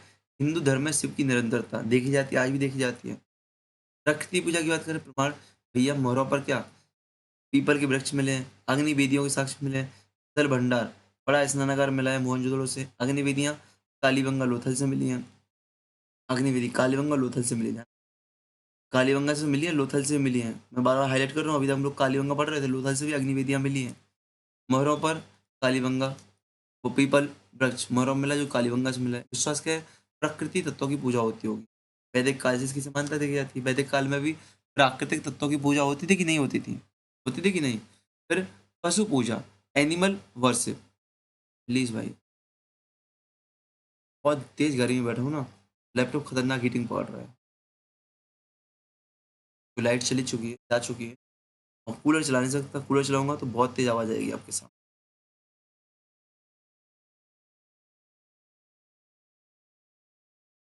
आप बोलो से लाइट चलेगी, कूलर कैसे चलाओगे? इन्वर्टर से सब चल जाता है बेटा, कोई दिक्कत नहीं है। 1 घंटे की क्लास पहले हो गई थी, 1 घंटे की ये हो गई होगी, 2 घंटे की आज की सफिशियंट है क्लास, 2 ढाई घंटे की क्लास डेली आपको देता जाऊंगा, ठीक है? आपका 30 दिन पूरा कवर करना है मुझे, यूनिट 10 तक। पशु पूजा की बात की जाए तो मोहरों पर एक श्रृंगी बैल, हाथी, बाघ, मोहरों पर एक श्रृंगी बैल, हाथी, बाघ देखने को मिलते हैं।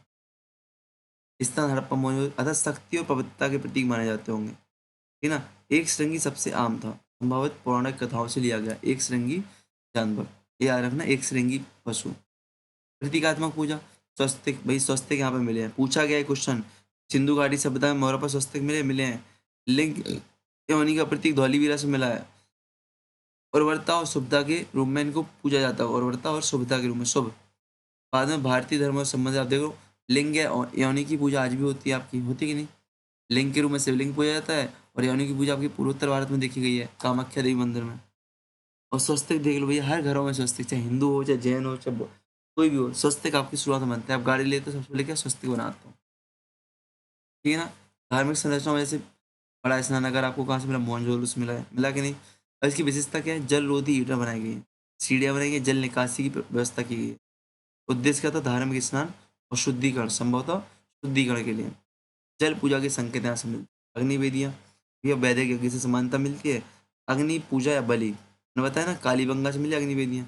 कालीबंगा में क्या आपको हल्के साक्ष्य मिले, मिले कि नहीं? अर्थात वहाँ पे खेती भी होती होगी, ठीक है?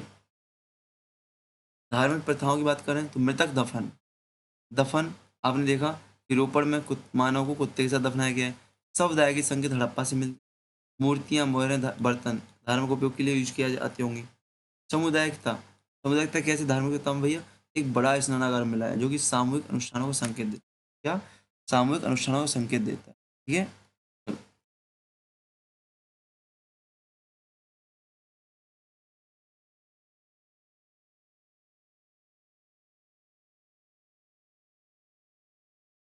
ठीक है ना? चलो, अब आते हैं सिंधु घाटी सभ्यता की समाज। सिंधु घाटी सभ्यता की समाज की बात करते हैं। समाज क्या है, ठीक है ना? और समाज के बारे में क्या यहाँ पे घटनाक्रम बताया गया वो देखते हैं।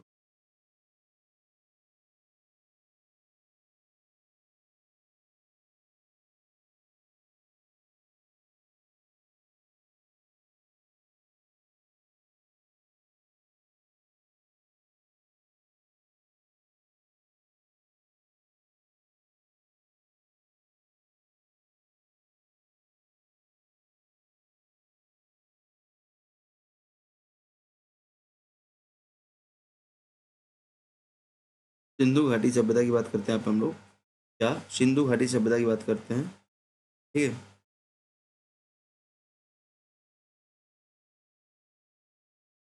तो सिंधु घाटी सभ्यता में समाज कैसी थी, आप लोग बता सकते हो समाज कैसी थी? तो समाज शहरी और संगठित थी। समाज कैसा था? शहरी रूप से और संगठित रूप से था। क्योंकि पुरातात्विक प्रमाणों के आधार पर अनुमान लगाते हैं हम लोग। क्या? पुरातात्विक प्रमाणों के आधार पर अनुमान लगाते हैं। विशेषता की बात करें, समतावादी संरचना, श्रम विभाजन और साफ सफाई पर जोर था। समतावादी संरचना थी, श्रम विभाजन था और साफ सफाई पर जोर दिया जाता था। लिपि की बात करें तो अपठनीय होने से सामाजिक विवरण सीमित है। भैया लिपि की आज तक पढ़ी नहीं गई है, कैसे कैसे सामाजिक विवरण की जानकारी यहाँ पे सही से नहीं मिल पाती। हम लोग सिर्फ अनुमान के आधार पर बताते हैं कि ऐसा समाज रहा होगा, ठीक है ना। समाज की विशेषताओं की बात करें तो सामाजिक संरचना कैसी थी भैया? सोशल स्ट्रक्चर कैसा था? समतावादी था, संतवादी। कोई विशाल महल या राजा का प्रमाण नहीं मिलता है। संभावित नेतृत्व धार्मिक या व्यापारिक मुखिया के हाथ में रहा होगा, और कई लोग तो अनुमान लगाते हैं महिला वर्ग ने यहाँ पे नेतृत्व किया होगा। प्रमाण बात करें तो ये प्रमाण क्या है? सामाजिक संरचना के, समतावाद के, एक समान घर देखने को मिलते हैं, कोई असमानता के संकेत नहीं मिलते, ठीक है ना। श्रम विभाजन की बात करें तो हाँ, श्रम विभाजन था। वर्ग जैसे किसान वर्ग, शिल्पकार वर्ग, व्यापारी वर्ग, मजदूर वर्ग। किसान वर्ग खेती करता था, शिल्पकार वर्ग विभिन्न प्रकार के शिल्पकारों के काम करता था, व्यापारी आंतरिक विदेशी व्यापार करते थे, मजदूर निर्माण और भंडार कार्य करते थे, ठीक है ना। प्रमाण देखने को मिलता है हड़प्पा में मजदूर बस्ती देखने को मिलती है, लोथल से मनकों का कारखाना मिलता है, चौंगलों से मन के कारखाना मिलता है। जीवन शैली की बात करें तो जीवन शैली में आपको आवास दिखता है। आवास में आपको पक्के ईंटों के घर देखने को मिलते हैं, आंगन, कुआं, स्नानागार, साफ सफाई, ढकी नालियाँ, कचरा प्रबंधन, सजावट में मन के चूड़ियाँ, मूर्तियाँ। उदाहरण के लिए मोहनजोदड़ो में बहुमंजिला घर मिला है। तो आपकी जीवन शैली दिख रही है। आपको खान पान की बात करें तो आहार में गेहूँ, जौ, चावल, दाल, मछली, मांस। हमारे की बात करें अनाज भंडार आपको हड़प्पा से, मछली की हड्डियाँ आपको लोथल से। वस्त्र की बात करें तो कपास का यूज करते थे लोग, कपास का यूज करते थे। ढीले वस्त्र पहनते थे, आभूषणों का प्रयोग करते थे, ढीले वस्त्र पहनते थे और आभूषणों का प्रयोग करते थे। सामाजिक प्रथाओं की बात करें, अधिक सामाजिक प्रथाओं की बात करें तो विवाह की बात करें, विवाह परिवर्तन अनुमान लगा, अब देखो लिखा तो मिला नहीं कुछ, लिखित साक्ष्य कुछ मिला नहीं हमारे लिए, लिखित साक्ष्य तो कुछ मिला नहीं है। हम लोग अनुमान लगाते हैं भैया कि उस समय पे क्या रहा होगा, उस समय पे क्या रहा होगा, अनुमान लगाते हैं हम लोग क्या, कि उस समय पे एक पत्नी वाला परिवार रहा होगा। कैसे अनुमान लगाते हैं? घरों की संरचना के आधार पर हम लोग अनुमान लगाते हैं। हम लोग क्या, घरों की संरचना के आधार पर अनुमान लगाते हैं कि वहाँ पे क्या रहा होगा बेटा, वहाँ पे रहा होगा क्या, वहाँ पे रहा होगा एक पत्नी का परिवार। और प्रमाण दिखते हैं मातृ देवी की पूजा, अर्थात महिलाओं का सम्मान वहाँ पे रखा जाता होगा, महिलाओं का सम्मान वहाँ पे रखा जाता होगा, ठीक है। मातृ देवी की मूर्तियाँ मिलती है और वार्ता पे जोर। मृतक संस्कार की बात करें तो प्रकार दफनाए जाते अधिकांश, कुछ शवदाह भी किए जाते थे जैसे हड़प्पा में। तुम्हारा बात करें तो रोपड़ में कुत्ते के साथ दफन, अरे मानव के दफन पूरा गलत टाइप कर दिया इसको। हड़प्पा में कब्रें मिलती हैं। विशेषता, कब्रों में बर्तन और आभूषण मिलते हैं। खेल और मनोरंजन की बात करें तो प्रमाण के रूप में मिट्टी की गाड़ियाँ मिलती हैं, फांस से मिलते हैं लोथल से, बच्चों को खिलौने मिलते हैं और जुआ मिलते हैं। समाज के संगठन की बात करें तो प्रशासन में कौन था भैया? केंद्रीय संभावना रही होगी कि समान नियोजन के संकेत मिलते हैं। भैया आप देखते हो, एक से सिक्के मिलते हैं, एक सी मोहर मतलब सॉरी एक सी मोहरें मिलती हैं, एक से आपके क्षेत्र विशेष मिलते हैं। इस आधार पर क्या अनुमान लगाया जाता है? इस आधार पर क्या अनुमान लगाया जाता है भैया कि समानता रही होगी। इस आधार पर क्या समानता रखने का अनुमान लगाया जाता है, ठीक है।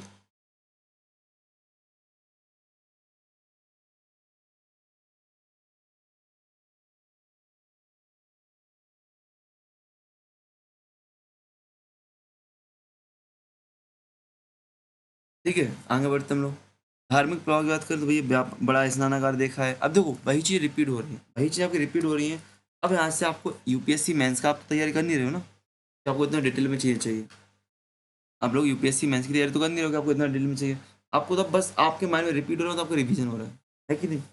मैंने पहले बोल दिया कि कंटेंट मैंने बेटा इस तरीके से बनाया है कि हर चीज़ आपकी 2-3 बार रिपीट हो, आपके सबकॉन्शियस माइंड में सब कुछ घुस जाए। एक बार में आपके सबकॉन्शियस माइंड में सब कुछ चला जाए, जिससे आपको बाद में दिक्कत नहीं है। आज तो पता है अभी 1 घंटे 14 मिनट की वीडियो हुई है रिकॉर्ड लगभग। अभी मेरी बैंड बज रही पसीने में, जैसे लग रहा है 5-6 घंटे से मैं यहाँ पे बैठा हूँ। लाइक बैठा तो सुबह से रहता हूँ अपने अड्डे पे, जो और भी काम रहता है। चलो, धार्मिक प्रभाव की बात करें तो बड़ा स्नानागार देखने को मिलता है और सामुदायिक एकता का संकेत मिलता है।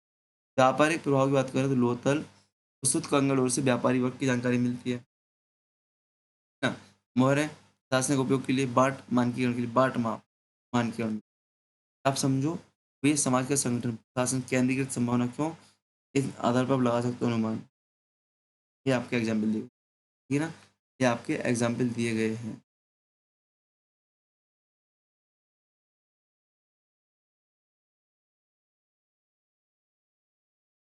सामाजिक नियम अस्पष्ट हैं, लिखित स्रोतों के अभाव के कारण, ठीक है ना, पुरातत्व निर्भरता ज़्यादा रहती है।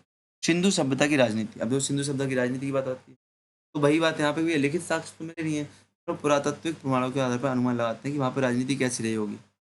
पुरातात्विक प्रमाणों के आधार पर अनुमान लगाते हैं कि वहाँ की राजनीति कैसी रही होगी। तो देखते हैं क्या अनुमान लगाते हैं। विशेषता क्या भैया? केंद्रीकृत और संगठित शासन होने की संभावना है। केंद्रीकृत और संगठित शासन होने की संभावना है, लेकिन कोई स्पष्ट राजा या महल नहीं मिलता है। कोई स्पष्ट राजा या महल नहीं मिलता है। एक शहरी सभ्यता की जानकारी मिलती है, जिसमें प्रशासनिक एकरूपता दिखती है। एक शहरी सभ्यता थी, सिंधु घाटी सभ्यता क्या? एक शहरी सभ्यता थी, जिसमें प्रशासनिक एकरूपता दिखती है। कैसे? केंद्रीकृत प्रशासन। केंद्रीकृत प्रशासन अनुमान क्या भैया? बड़े शहर जैसे हड़प्पा मोहनजोदड़ो में एक समान नियोजन देखा गया और मानकीकरण भी समान देखा गया। प्रमाण, ग्रिड पैटर्न की सड़कें, ढकी हुई नालियाँ, बाट और माप का मानकीकरण। हड़प्पा लोथल में देखो, आप कहीं पे भी देखो, बाट और माप का मानकीकरण, मतलब एक से बाट और माप देखें। संभावना, ऐसा कहा जाता है भैया, ये तभी संभव हुआ होगा जब एक केंद्रीय प्राधिकरण ने निर्माण और व्यापार को नियंत्रित किया होगा। क्या? एक केंद्रीय प्राधिकरण ने निर्माण और व्यापार को नियंत्रित किया होगा, तभी जाके ये संभव हुआ होगा। समतावादी समाज दिखता भैया, भाई कोई विशाल मंदिर नहीं दिखते हैं, महल नहीं दिखते हैं, राजसी कब्रें नहीं दिखती है, सब समान दिखता है। शासन में सामयिक समानता, कोई एकल शासक नहीं कर सकता है, सभी लोग मिलकर काम कर रहे हो, मतलब कुछ ना कुछ ऐसे सामूहिक उत्तरदायित्व, सामूहिक रूप से काम करने की भावना दिखती होगी, ठीक है ना। प्रशासनिक संरचना, संभावित कोई नेतृत्व करता रहा होगा, जैसे कोई धार्मिक मुखिया रहा होगा या व्यापारिक समूह रहा होगा। जैसे लोथल का बंदरगाह देखें, वहाँ पे मोहरा देखें, तो व्यापारिक समूह प्रतिनिधित्व दिखाते हैं। और धार्मिक मुखिया के रूप में बड़े बड़े स्नानागार देख लो, अग्नि वेदियाँ देख लो, है कि नहीं। क्षेत्रीय नियंत्रण की बात करें हम लोग, रीजनल कंट्रोल की बात करें, रीजनल कंट्रोल, अनुमान तब बड़े शहरों ने छोटी बस्तियों को नियंत्रित किया हुआ। सब अनुमान के आधार बता रहे हैं हम लोग, क्यों भाई? लिखित साक्ष्य तो कुछ मिले नहीं है, नहीं मिले ना, तो अनुमान के आधार पर हम लोग बात कर रहे हैं। तो बड़े शहरों ने छोटी बस्तियों को नियंत्रित किया होगा। धौलावीरा में किला, कालीबंगा में किलेबंदी, इसके प्रमाण है भैया। भाई भाई चीज ना, कि जितना बड़ा कोठी उतना बड़ा आपका साम्राज्य, जितनी मजबूत कोठी उतना साम्राज्य। अब जब किले दिख रहे हैं, आपको किलेबंदी दिख रही है, तो ये अपनी सुरक्षा के लिए और साथ में अन्य क्षेत्रों से अपने को महान दिखाने, है कि नहीं। 1000 प्लस स्थल देखें यहाँ पे, एक समान संस्कृति दिखी है। भाई क्षेत्रीय नियंत्रण की बात तो ऐसे आती है। राजनीति से संकेत क्या है? राजनीति के संकेत क्या मिलते हैं यहाँ पे? शहरी नियोजन। भाई शहरी नियोजन से पता चलता है कोई केंद्रीय प्राधिकरण से जरूर रहा होगा, जिसने डिजाइन किया होगा शहरों को और रख रखाव किया होगा। ऐसी आपके मानकीकरण वाली ईंटें मिलती हैं, बाट माप मिलते हैं एक समान, जिससे क्या, व्यापार और निर्माण के लिए केंद्रीय नियमन रहा होगा कोई ना कोई, तभी जाके पूरी ईंटें एक से मिलती हैं और बाट और माप एक से मिलते हैं, ठीक है ना। सामुदायिक उपयोग के लिए भैया सामुदायिक भवन थे, सार्वजनिक भवन थे, इनका उपयोग भी प्रशासनिक नियंत्रण में रहा होगा। इनका उपयोग भी प्रशासनिक नियंत्रण में रहा होगा, ठीक है। संभावित मॉडल बताते हैं। शासन स्वरूप की संभावना, सामूहिक शासन हुआ होगा या धार्मिक या व्यापारिक। सामूहिक शासन कैसे? मुखियाओं का समूह का नियंत्रण रहा होगा। धार्मिक में पुजारी वर्ग का प्रभाव रहा होगा और व्यापारिक में व्यापारी समुदायों की भूमिका रही होगी। प्रमाण क्या है? कोई हथियार नहीं मिलते हैं, कोई भंडार गिरा या युद्ध के संकेत नहीं मिलते हैं। शांतिपूर्ण शासन की संभावना मिलती है। देखो आप याद रखना, सिंधु घाटी सभ्यता में आपको हथियार नहीं देखने को मिलते, थोड़े बहुत मिलते होंगे खेती के हथियार, लेकिन युद्ध की आपको साक्ष्य नहीं मिलते हैं। सिंधु घाटी सभ्यता से युद्ध के हथियार नहीं मिलते हैं, कोई सैन्य शक्ति नहीं मिलती है, ठीक है ना, कोई सैन्य शक्ति नहीं मिलती है। अतः शांतिपूर्ण शासन, और शांतिपूर्ण शासन या तो कोई धार्मिक मुखिया रख सकते हैं, व्यापारी वर्ग रख सकता है, क्यों अपनी व्यापार कहते होगा उनको, या सामूहिक रूप से रखकर एक कलेक्टिव गवर्नेंस बनाया होगा, मुखियाओं को सबको सहभागिता मिली होगी, तो इसमें युद्ध नहीं होगा, ठीक है ना। या फिर महिलाओं ने इसकी भूमिका निभाई होगी, ठीक है ना, ठीक है।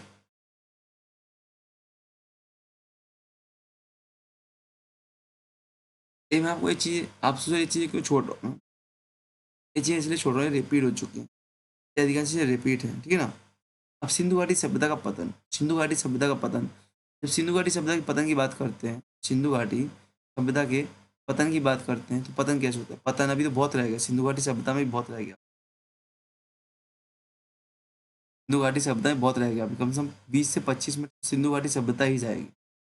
हाँ चलो, लाइट भी आ गई, रेस्ट करते हैं, आपको मिलते हैं, सिंधु घाटी सभ्यता के पतन पूरा करते हैं, ठीक है ना, फिर क्लास हम लोग रोक देंगे, ठीक है। चलो बात करते हैं सिंधु घाटी सभ्यता के पतन के, है ना। यही कहानी यहाँ पे आएगी सिंधु घाटी सभ्यता के पतन में, कि पतन की प्रक्रिया एक क्रमिक प्रक्रिया नहीं थी ना, अचानक एक सॉरी, क्या ये सिंधु घाटी सभ्यता 1750 ईस्वी के आसपास इसका पतन देखने को मिलता है। तब इसके प्रमुख शहर और धीरे धीरे बस्तियां क्या होती परित्यक्त मतलब त्याग दी जाती हैं या विलुप्त होती जाते हैं यहाँ के लोग बाग। यह एक क्रमिक प्रक्रिया थी, ना कि अचानक विनाश। मतलब कि अचानक विनाश नहीं हुआ था, एक क्रमिक धीमे धीमे चलने वाली प्रक्रिया थी, जिसकी वजह से सिंधु घाटी सभ्यता का विनाश हो गया। पतन के कारणों पर विद्वानों में मतभेद है। यह पुरातात्विक प्रमाणों पर आधारित है। ऐसे कुछ लोग बोलते हैं पर्यावरणीय परिवर्तन के कारण, कुछ लोग क्या बोलते हैं पर्यावरणीय परिवर्तन के कारण क्या हुआ पतन हुआ। जैसे इसमें कौन आता है, R L राइस, जी याद रख लेना। जैसे उत्पत्ति के सिद्धांत में हमने 5-6 नाम याद रखे थे, ऐसे यहाँ पे भी आपको नाम याद रखना है। तो R L राइसिक, H T लैम्ब्रिक, HT लैम्ब्रिक महोदय, और R L राय केस महोदय, राय केस महोदय। ये लोग बोलते हैं कि पर्यावरणीय परिवर्तन और नदियों के मार्ग बदलने से सिंधु घाटी सभ्यता का पतन हुआ है। जैसे घग्गर और सरस्वती नदी का सूखना, घग्गर और हकरा जिसको हम सरस्वती नदी के नाम से जानते हैं, इनका सूखना। मोहनजोदड़ो में जल भराव के निशान मिलते हैं, मोहनजोदड़ो में बाढ़ के निशान मिलते हैं, जल भराव के निशान मिलते हैं, ठीक है ना। प्रभाव क्या हुआ, इससे किसी प्रभावित हुई, और जब बाढ़ आई तो लोगों ने बस्तियां छोड़ दी, ठीक है ना। मृतक कौन है, R L रायकिस और HT लैम्ब्रिक। बाहरी आक्रमण पे बात होते हैं, तो इसके समर्थक कौन है, मॉर्टिमर व्हीलर। ये वही व्हीलर महोदय हैं जिन्होंने विदेशी उत्पत्ति का सिद्धांत दिया। ये सीधा विदेशी शासक था, व्यक्ति था, इसको लिखने के लिए सीधा बताना था भाई भारतीय लोग कुछ कर ही नहीं सकते हैं। ये औपनिवेशिक इतिहासकार, जब आप हिस्टोग्राफी पढ़ोगे ना, तो वहाँ पे आपको समझ में आएगा कि इसने ऐसा क्यों कहा कि भाई उत्पत्ति में विदेशी बात करता है और आक्रमण में विदेशी आक्रमण की बात करता है। बोलता है कि आर्यों के आक्रमण ने सभ्यता को नष्ट कर दिया। आर्यों के, आपको बता दूं मैंने एक मजाक की बात, पहले इतिहास लेखन में आपका वैदिक काल से इतिहास लेखन शुरू होता था। पहले वैदिक काल से इतिहास लेखन शुरू होता था, तो ठीक है ना। लेकिन जैसे ही सिंधु घाटी सभ्यता की खोज होती है, तो औपनिवेशिक इतिहासकारों से बात पची नहीं। इसलिए इन लोगों ने क्या किया, सिंधु घाटी सभ्यता को बाहरी सभ्यता था, बाहर की सभ्यता थी। भारत शुरुआत से ही गुलाम रहा है, गुलामों ने आके भारत बसाया था सिंधु घाटी सभ्यता, और यहाँ पर आकर आर्यों ने आकर इनको नष्ट किया था, ऐसा बताते हैं, ठीक है ना। आर्यों ने आक्रमण कर सभ्यता को नष्ट कर दिया गया। हड़प्पा में मानव कंगाल अव्यवस्थित रूप से मिले मिले मतलब कि कोई प्रॉपर तरीके से आपकी कब्र नहीं मिला, वहाँ पे प्रॉपर कब्रिस्तान नहीं मिलता है, कंकाल जो मिलते हैं आपके अव्यवस्थित रूप से मिलते हैं। ऋग्वेद में भी हरूपीय शब्द का उल्लेख मिलता है, जो कि संभवतः हड़प्पा, और इंद्रदेव का भी उल्लेख मिलता है ऋग्वेद में, जो कि आपको किलों को तोड़ने वाला होता है, किलों को तोड़ने वाला होता है, अर्थात शहरों का विनाश हुआ होगा, ठीक है ना। कंकाल अब विरोध क्यों करते हुए, कंकालों की संख्या बहुत कम है और युद्ध के कोई स्पष्ट प्रमाण नहीं मिलते, युद्ध के कोई स्पष्ट प्रमाण नहीं मिलते हैं। आर्थिक पतन भैया, कुछ लोग बोलते हैं कि व्यापार की बाहरी व्यापार में कमी आई होगी, बाहरी व्यापार में कमी आई होगी, जिससे क्या हुआ, शिल्प और शहरों का पतन हो गया, शिल्प और शहरों का पतन हो गया, ठीक है ना। क्यों भाई, मैसोपोटामिया से संपर्क टूटा होगा, बाहरी व्यापार में कमी आई होगी, शिल्प और शहरों का पतन हो गया, ठीक है ना। इसके समर्थक कौन है, इसके समर्थक हैं भैया, इसके समर्थक का नाम याद रखना, शिशिर सिरिन, अरे यार लिख नहीं पा रहा हूँ इस पे, Sirin Sirin Ratnakar, Ratnakar Sirin Ratnakar. प्राकृतिक आपदाओं की बात करें तो विचार बाढ़ और भूकंप का आता है, कि बाढ़ और भूकंप आया होगा। M R साहनी, प्राकृतिक आपदाओं की बात करते हैं, M R साहनी महोदय कहते हैं, M R साहनी महोदय कहते हैं, M R साहनी महोदय प्राकृतिक आपदा की बात करते हैं।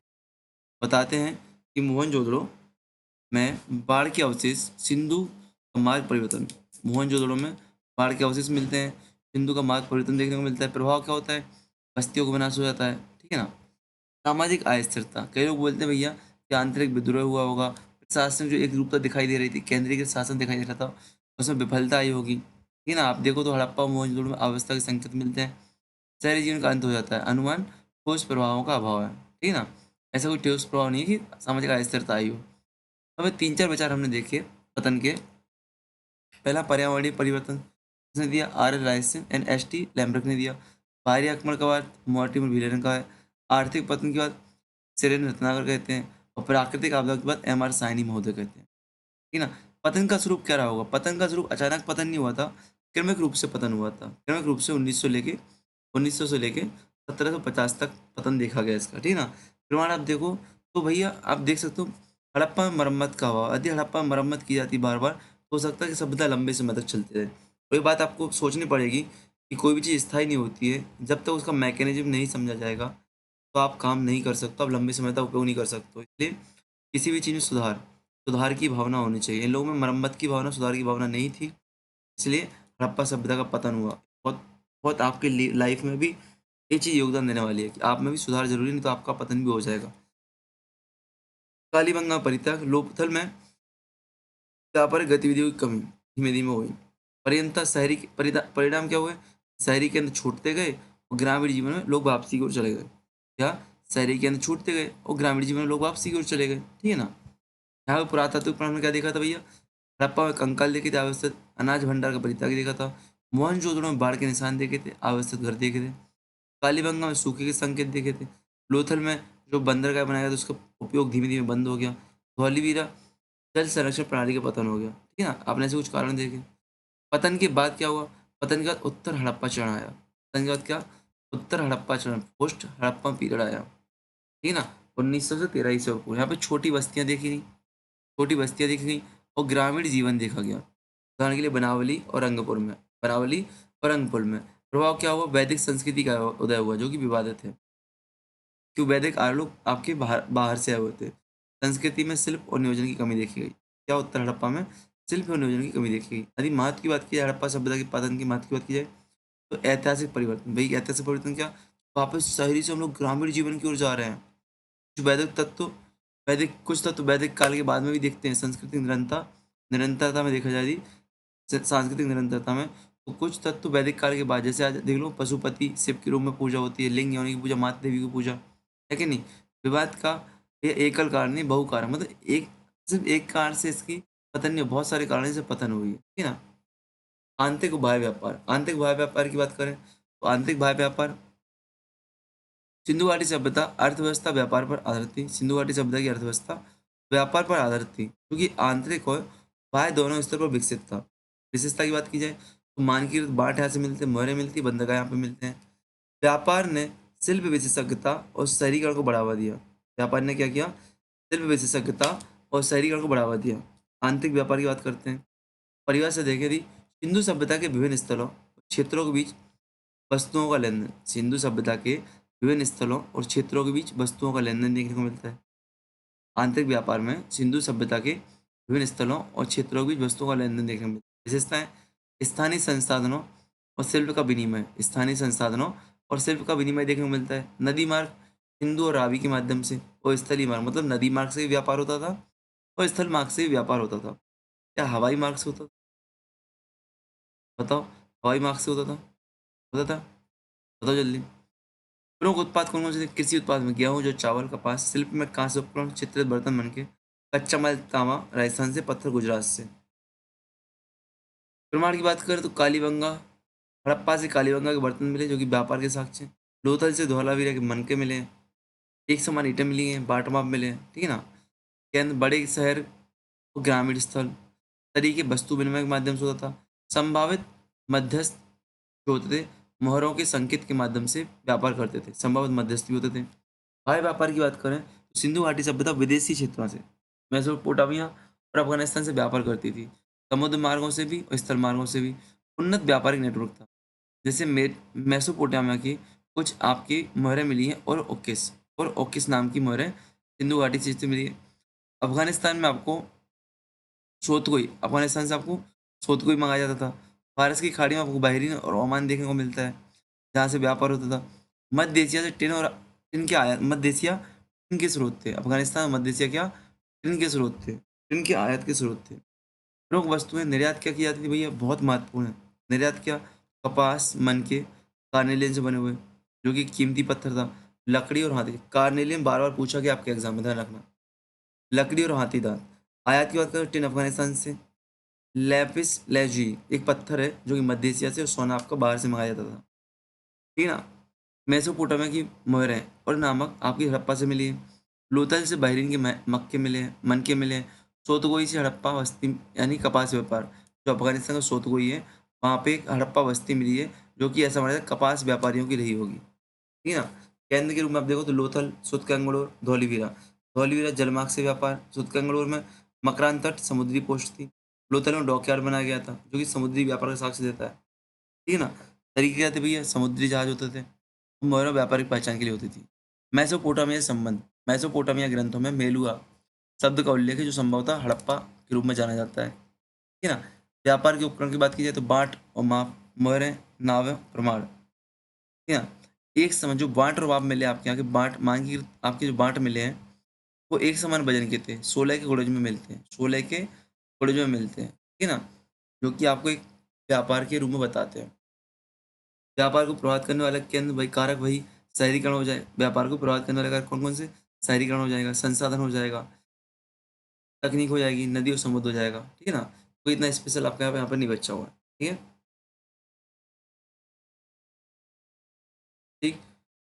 भारत में पहला शहरीकरण सिंधु घाटी सभ्यता। भारत में पहला शहरीकरण सिंधु घाटी सभ्यता। अब आपके नॉर्मल से टॉपिक बच्चे मैं आपको करा ही दे रहा हूँ, टेंशन मत लो। सिंधु घाटी सभ्यता भारत में पहला शहरीकरण था जो कि कांस्य युग का प्रतिनिधित्व करती है, जो कि कांस्य युग का प्रतिनिधित्व करती है। विश्व की 4 प्राचीनतम सभ्यताओं में से मिस्र, मेसोपोटामिया, चीन, सिंधु में से एक है। विशेषता क्या भी है? सूर्य शहर, उन्नत बस्ती स्वरूप, व्यापारिक अर्थव्यवस्था आपको दिखती है। उत्पत्ति कैसे हुई है? वही ताम्रपाषाण की संस्कृतियों से हुई है। प्रारंभिक हड़प्पा चरण देख सकते हैं जो कि आपका अर्धशहरी था। उदाहरण के लिए कोटजेदी और कालीबंगा। विकास परिपक्व हड़प्पा चरण में हुआ है। विस्तार आपने देख लिया है, सोने बस्तियाँ आपने देख ली हैं, आवास आपने देख लिया कैसा क्या था, है कि नहीं? धौलावीरा का विशेष तौर पर रखना 3 भागों में डिवाइड था। ठीक है ना? आर्थिक आधार आपने देख लिया है, सार्वजनिक संरचनाएँ आपने देख ही ली हैं, मानकीकरण बांटा आपने देख लिया है, कृषि अधिशेष आपने देख लिया है, तकनीकी भी आप सब देख चुके हो आप। कोई चीज़ आपकी ऐसी नहीं है जो नहीं देखी आप। ठीक है? चलो, अब आते हैं वैदिक काल और उत्तर वैदिक काल। इसको करेंगे हम लोग नेक्स्ट सेशन में, करेंगे हम लोग नेक्स्ट सेशन में। मैं आपसे यही रिक्वेस्ट करूँगा कि पीडीएफ आपके लिए शेयर कर दूँगा। जितना कंटेंट इस पीडीएफ में दिया है उसको तो पढ़ ही लें आप लोग। जितना कंटेंट इस पीडीएफ में दिया है उसको पढ़ लें। बट एक बार आप लोग क्या करें, लूसेंट से एक बार लूसेंट का प्रयोग करें और लूसेंट से आप लोग क्या करें, जितनी भी इसकी साइट्स हैं, जितनी इसकी लोकेशंस हैं, उनको एक बार ज़रूर देख लें। क्या? जितनी भी इनकी साइट्स हैं, जितनी भी इनकी लोकेशन है, एक बार उनको आप ज़रूर देख लें। एक बार उनको आप ज़रूर देख लें। ठीक है ना? और पीवाईक्यू जो आपको करा रहा हूँ, वहाँ पे सिंधु घाटी सभ्यता के जितने भी प्रश्न आ रहे हैं, उनको देखें। हालाँकि जितना मैंने पढ़ा दिया, इससे आपके सारे प्रश्न हो जाएँगे। बाई चांस एक आध प्रश्न जो आपको दिक्कत करेगा, लोकेशन वाला, क्योंकि लोकेशन यहाँ पे मैंने मेन लोकेशन रखी है, फालतू लोकेशन यहाँ पे नहीं रखी मैंने। और मुझे पता है इससे हो जाएगा। बहुत सफिशिएंट, बहुत अच्छा कंटेंट बनाया है और उम्मीद है आपने यदि क्लास अच्छे से सुनी होगी, तो आपको याद भी हो गया होगा।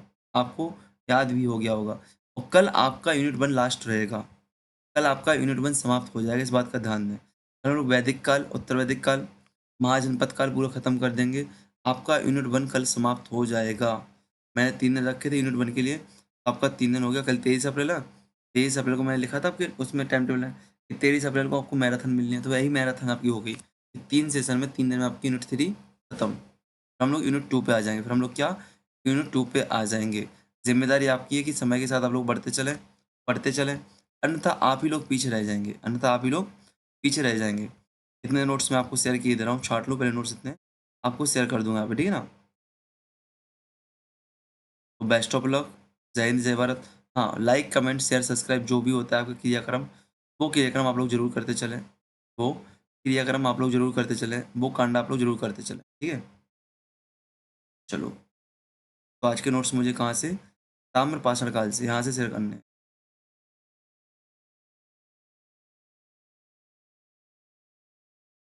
ये नोट्स आपके मतलब बहुत बहुत मेहनत से बने हैं, बहुत मेहनत से। और यूनिट 10 तक के नोट्स मैंने बनाए, अभी तक 7 के कंप्लीट हो गए। अब 9, 8 और 10 तीन की और होना कंप्लीट बस। ठीक है ना? 66 से लेके 26 तक हम लोग पहुँच गए। ठीक है? Best of luck. जय हिंद, जय भारत।